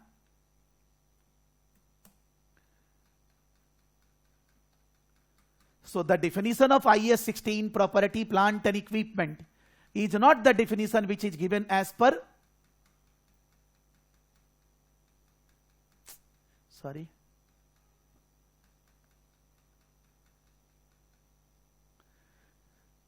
the definition of tangible property held for use in the production expected to be used during more than, this is the definition. But the conceptual framework definition is different. Based on relevant, based on faithful presentation, The recognition criteria of IAS 16 and the most other IFRS IAS standard differ from the above because they were based on previous versions of the conceptual framework and we are not updated when the conceptual framework was reissued in 2018. The conceptual framework does not override the requirement of individual IFRS IAS. जो भी individual IAS IFRS में written है, conceptual framework cannot override that. The recognition of property, plant and equipment is therefore determined by reference to IAS 16 only. Okay, do you have control? Do you are going to use in the business? Then they can be used for more than a period. Cost can be identified. Probable economic benefits are there. Then you will be recording. Maybe the conceptual framework definition of asset is different because conceptual framework cannot overrule the individual IAS IFRS guidelines. Property, plant and equipment should initially be measured at its cost. The purchase price, costs that are directly attributable, the estimated cost of dismantling, removing that unwinding story. IAS 16 says that the following should never be added: administration, general overhead, abnormal, cost of incurred after the asset is physically ready for use. After the asset is ready for use, you are using or not, further expenditure cannot become cost. Cost incurred in initial operating period, such as losses. You are using the asset and it is giving losses, economic income or less, that cannot be added to the asset value. Cost of opening a new factory, advertisement, promotion, that cannot be added to asset value. IAS 16 allows a choice between cost model, revaluation model. The conceptual framework outlined two measurement bases. In conceptual framework, they said historical and current value. If an accounting standard permits a choice of measurement base, such as in the case IAS 16, the conceptual framework notes that preparers of financial statements must aim to maximize evidence, characteristics of the assets, the ways in which assets and liability are going to contribute. Many items of property, plant and equipment cash flows by being used in combination with other assets to produce goods for services. Conceptual framework notes that historical cost is likely to provide most relevant. I am using this computer for 3-4 years. The cost of the computer is relevant to record as an asset value. But in case of property, as I said, property such as land are highly sensitive to market factors. Over time, particularly when prices rise, the fair value of land and building may materially differ from the purchase price. It may be that the measurement base or current value should be more appropriate. But then for doing the measurement at current value, you need to incur expenditure. So there is no foundation. Cost model, property, plant and equipment is held at cost less any accumulated depreciation. Under the revaluation, property is carried at fair value. The revaluation model, revaluation must be done by sufficient regularity. Not every year, but whenever you find that the difference is very high. Item revalued entire class of asset. You can't revalue one asset. Revaluation increase the value of asset will be recorded not in PL. Revaluation reserve OCI. Revaluation loss will be going to PL account. Depreciation, all property, plant, equipment with finite life must be depreciated. Residual value is deducted from the cost, then depreciation will be decided. Depreciation is charged to PL unless the asset is used for developing another asset. Then the depreciation will be added to the asset value. The construction example. Depreciation begins when the asset is available for use and continues to use, whether it is idle. Depreciation must be allocated on a systematic basis, reflecting pattern. That means how you will be doing the depreciation. Straight line, WDB, life, you need to estimate. Depreciation method based on revenue generation by an activity is not allowed. This is because revenue reflects inflation, sales, quantity, price. That is not because of assets. The depreciation method, residual value and useful life of an asset should be reviewed regularly. You are charging depreciation, say, on the basis of 5 years. 2 years are over. Now you are thinking that it should be used for further 5 years, not balance 3 years. You need to change. Further expenditure, if you are doing, that further expenditure can be capitalized or not. Then you can say the parts of the assets, derecognition. Whenever you will dispose of an asset, the asset gone, whatever consideration you received, difference, gain or loss. When revaluation, when you dispose of an asset which is revalued earlier, when you dispose, now the revaluation which was earlier non-realized gain becomes a realized gain. I revalue this property. Now after 2 years I am selling the property. Now that 2 years back what the revaluation gain, after 2 years it becomes realized gain. Can I record in PL? No, still not. Because it is the item which cannot be reclassified to PL. But what you can do? You can transfer from revaluation reserve to retained earnings. Earlier it was not retained earning. Now it will become retained earning. It can be used for dividend payment and all that. But when you sell the asset, you can't record revaluation gain in PL account.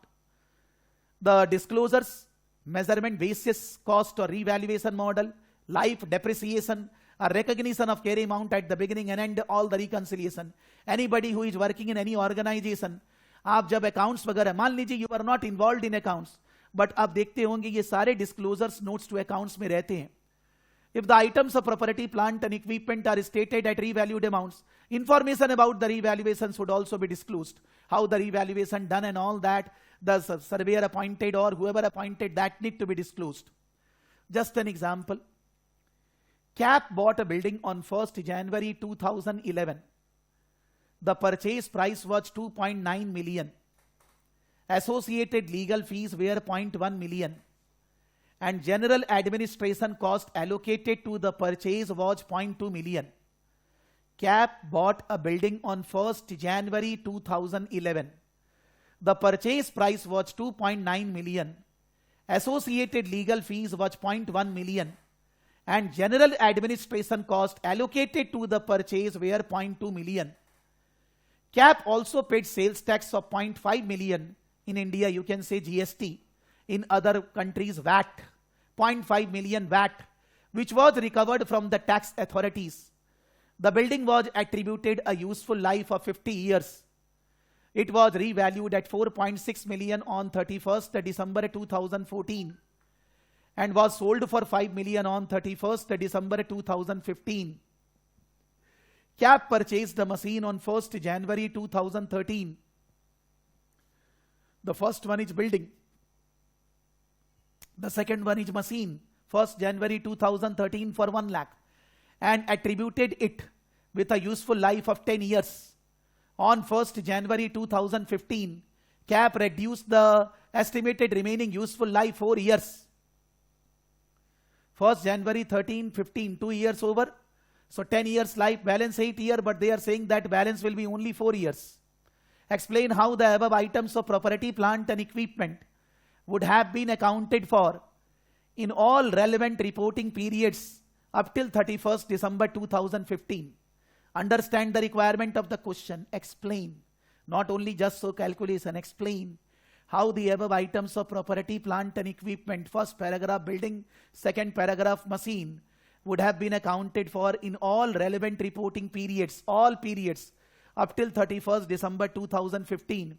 That is from 1st January 11, first year ending 31st December 2011, second year ending 31st December 2012, 13, 14, 15, all 5 years. What will be the accounting treatment you need to explain relating to property, plant and equipment in this example? My first question to everybody in the class. As per the first paragraph, what will be the cost of the building? As per the first paragraph, what will be the cost of the building?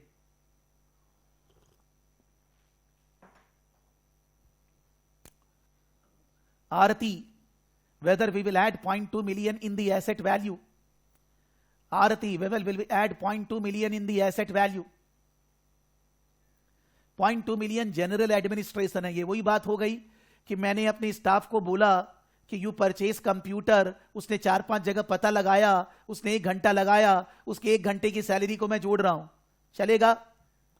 जो हमने example दिया था वो यहां technical रूप में लिखा हुआ है. तो आप 0.2 मिलियन को नहीं जोड़ सकते एसेट में, बिकॉज जनरल एडमिनिस्ट्रेशन खर्चा एसेट में नहीं जुड़ सकता.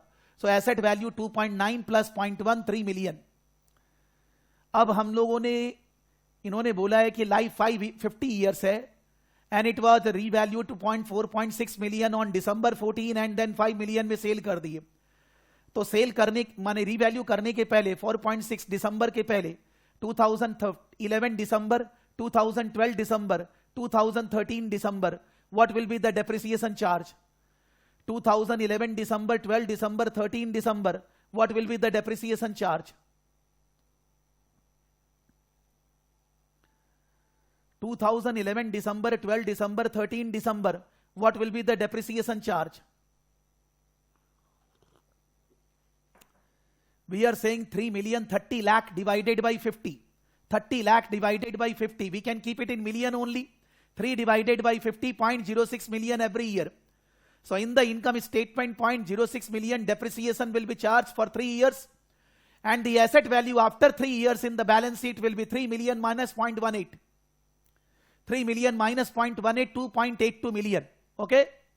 The asset value in the balance sheet on 31st December 2013, 2.82 million. Then what will be the depreciation for 2014?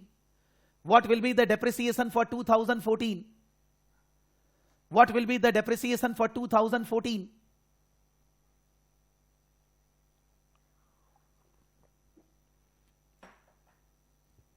What will be the depreciation for 2014?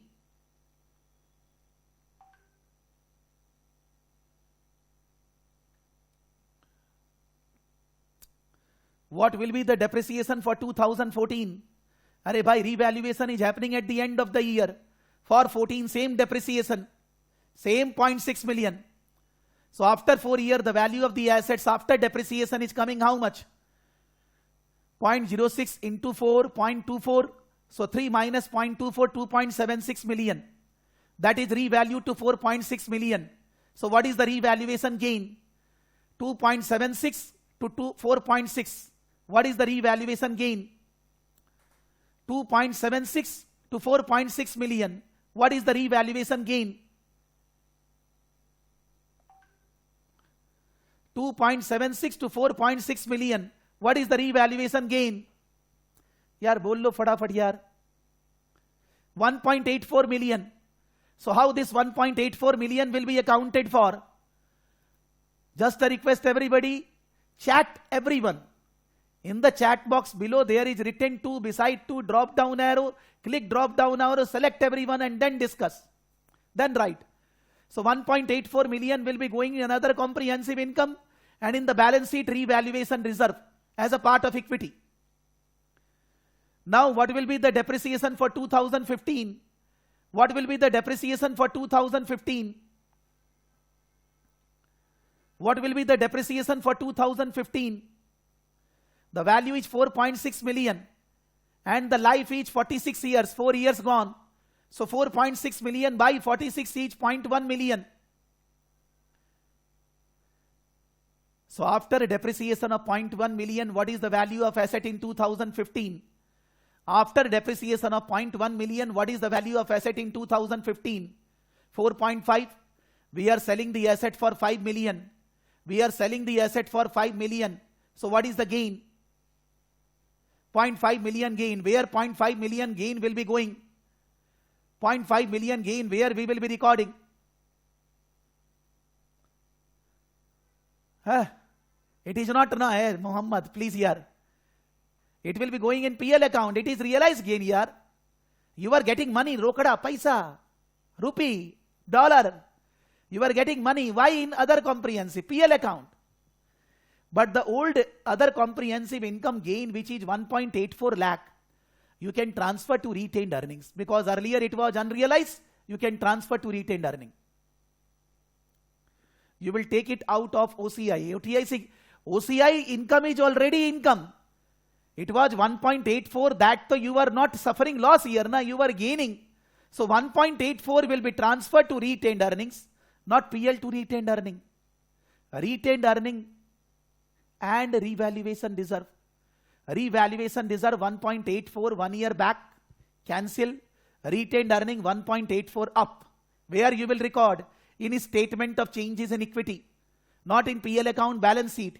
In a statement of changes in equity, there is a column revaluation reserve. From there 1.84 minus. And in the retained earning 1.84 plus. And this 0.5 million gain you are recording in PL account. So from the PL account, whatever the profit is there, that will be coming in retained earning. For 1.84, there is no question of any PL. 1.84 will be transferred from revaluation reserve to retained earnings. Is this compulsion? No compulsion. But normally the organizations are doing that. Everybody is getting what I am saying?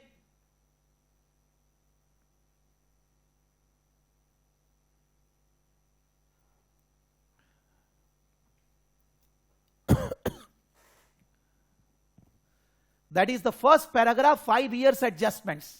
First paragraph, 5-year adjustment. In the second paragraph, there is no much story. I will say that 0.5 million will be in retained earning, but don't write like this, because in PL account when you record sales, cost of goods sold, admin selling, there only 0.5 million come. So 0.5 million will be coming with the total profit of the year, and 1.84 you need to do separately from revaluation reserve to retained earning. So ultimately total retained earning is this, but if you understand like this, then in that case confusion will arise. Okay? In the second paragraph, initially the cost of the asset 1 lakh divided by 10, 10,000 every year, depreciation for 2 years, 10, 10, 20,000 gone, 80,000 left. But from after 2 years, we are saying that the life will be 4 years. So 80,000 divided by 4, 20,000 third year depreciation. So the value of asset at the end of 2015 end will be 80 minus 20, 60,000. It is just that there is a change in the estimate. Earlier the estimate was 10 years. After 2 years, the estimate is 4 years.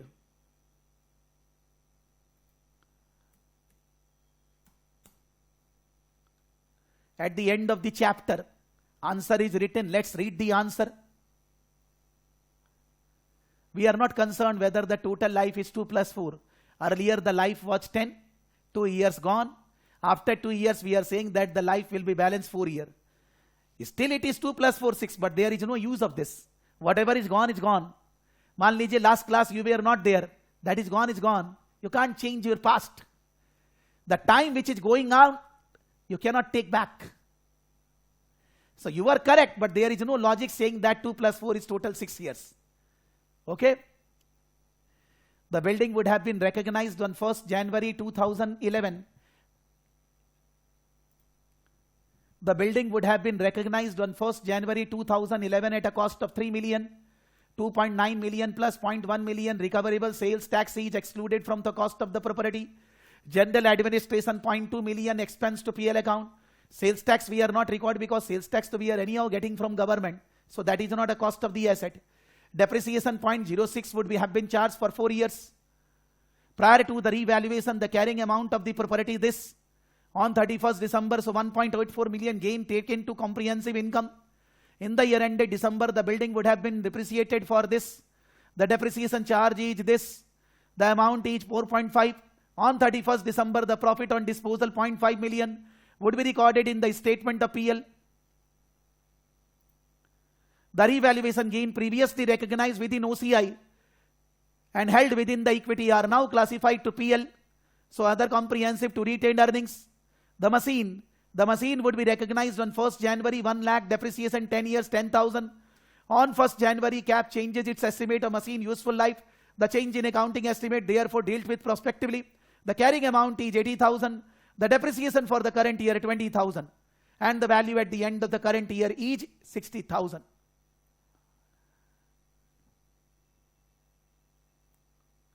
Whether this question will come or any question will come, but for understanding non-current assets, other IAS, IFRS, investment property, government grant, this, that, this is the base IAS. If the non-current asset IAS is not properly clear, IAS 16 property plan, then the problem will be there in entire non-current asset understanding. Whether we talk of ACC, SBR, whether we talk of IFRS, whether we talk of Seema management case study, whether we talk of CPFR, सबके लिए ये जानना सबसे ज्यादा जरूरी है पूरा. If the concepts are not clear, not that you mug up the sentences and language, not required, you will be wasting your time. But then you need to understand that if your clarity is there, then you will be able to write any type of answer. Whether it's a PL balance sheet preparation, writing the value of assets liability, whether it's writing a theory, whether it's a case study based exam, doesn't matter.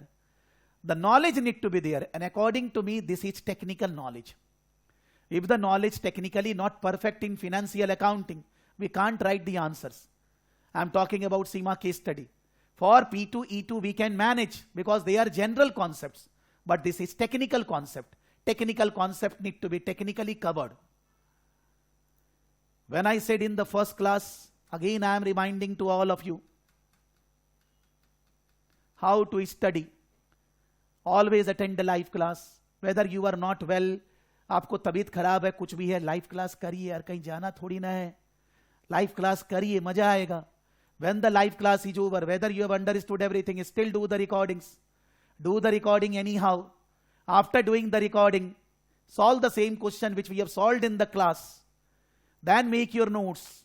Then do other questions which we have not done in the class. Which other question? कौन सा question करेंगे? Suppose there is exam kit. SBR exam kit. Okay? अभी वैसे questions करने में थोड़ा तकलीफ हो सकता है, because normally in any exam the questions are not only based on IAS 16. कुछ ना कुछ और ऐड होगा. Don't take tension because we have not discussed that. You need to understand that कि एक दिन में मैं कैसे सब चीज पढ़ाऊंगा. It will take time. But फिर भी आप यहां आइए. Non current asset, ethical, fair, value, measurement, performance, non-current asset. They are saying study chapter 5, 6, pocket note chapter 5, 6, question number 31, 45, 49. 31, 45, 49. Now question number 31. Question number 31. 30 आया. Question number 31. This is 31. The question number 31, if it is including other areas, say borrowing costs, say investment property, government, मत करिए, कोई बात नहीं. But if it is at least some part is related with non-current asset, do that. Or you can do the question from IFRS exam kit also. IFRS exam kit में जाइए. उधर में यहां पर लिखा हुआ है non-current asset. These are the 4 questions. It is written page number question. Page number, question, page number. So it is question number 5, 6, 8, 9. 4 questions. Maybe there are some other areas, definitely. You just focus on IAS 16, property, plant and equipment, that area. सारा नहीं करना है, 1-2 तो करना है. 1 or 2 questions.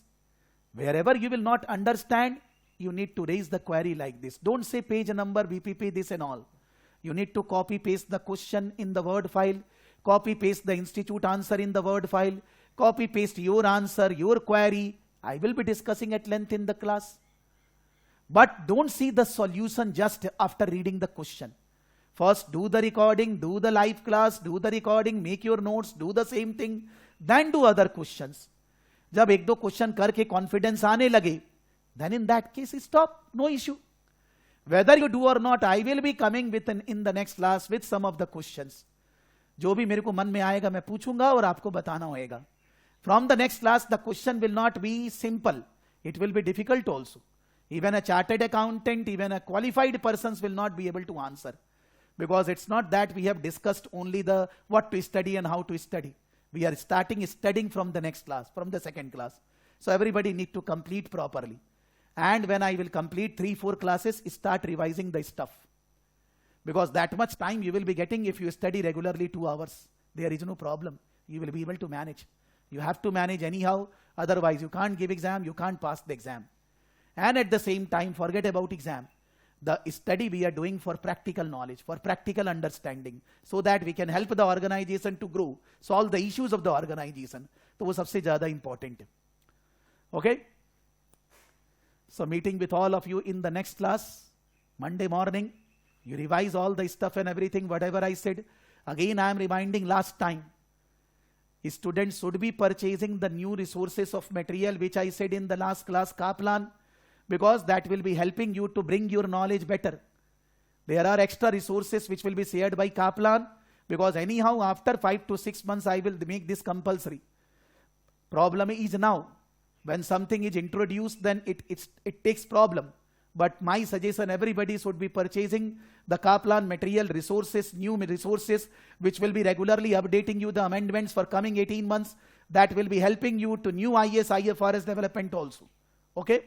I said that maybe CMA student can skip, but at least IFRS and ACCA student, SBR students would be doing. Maybe you can think of one subject, later on you can think about others in future. Okay? So take your call accordingly and proceed. And we will be doing next class on Monday morning. Thank you to all of you. Leaving for today. Tata, bye-bye. Take care. Thank you. Okay, thank you. Thank you, sir. Thank you.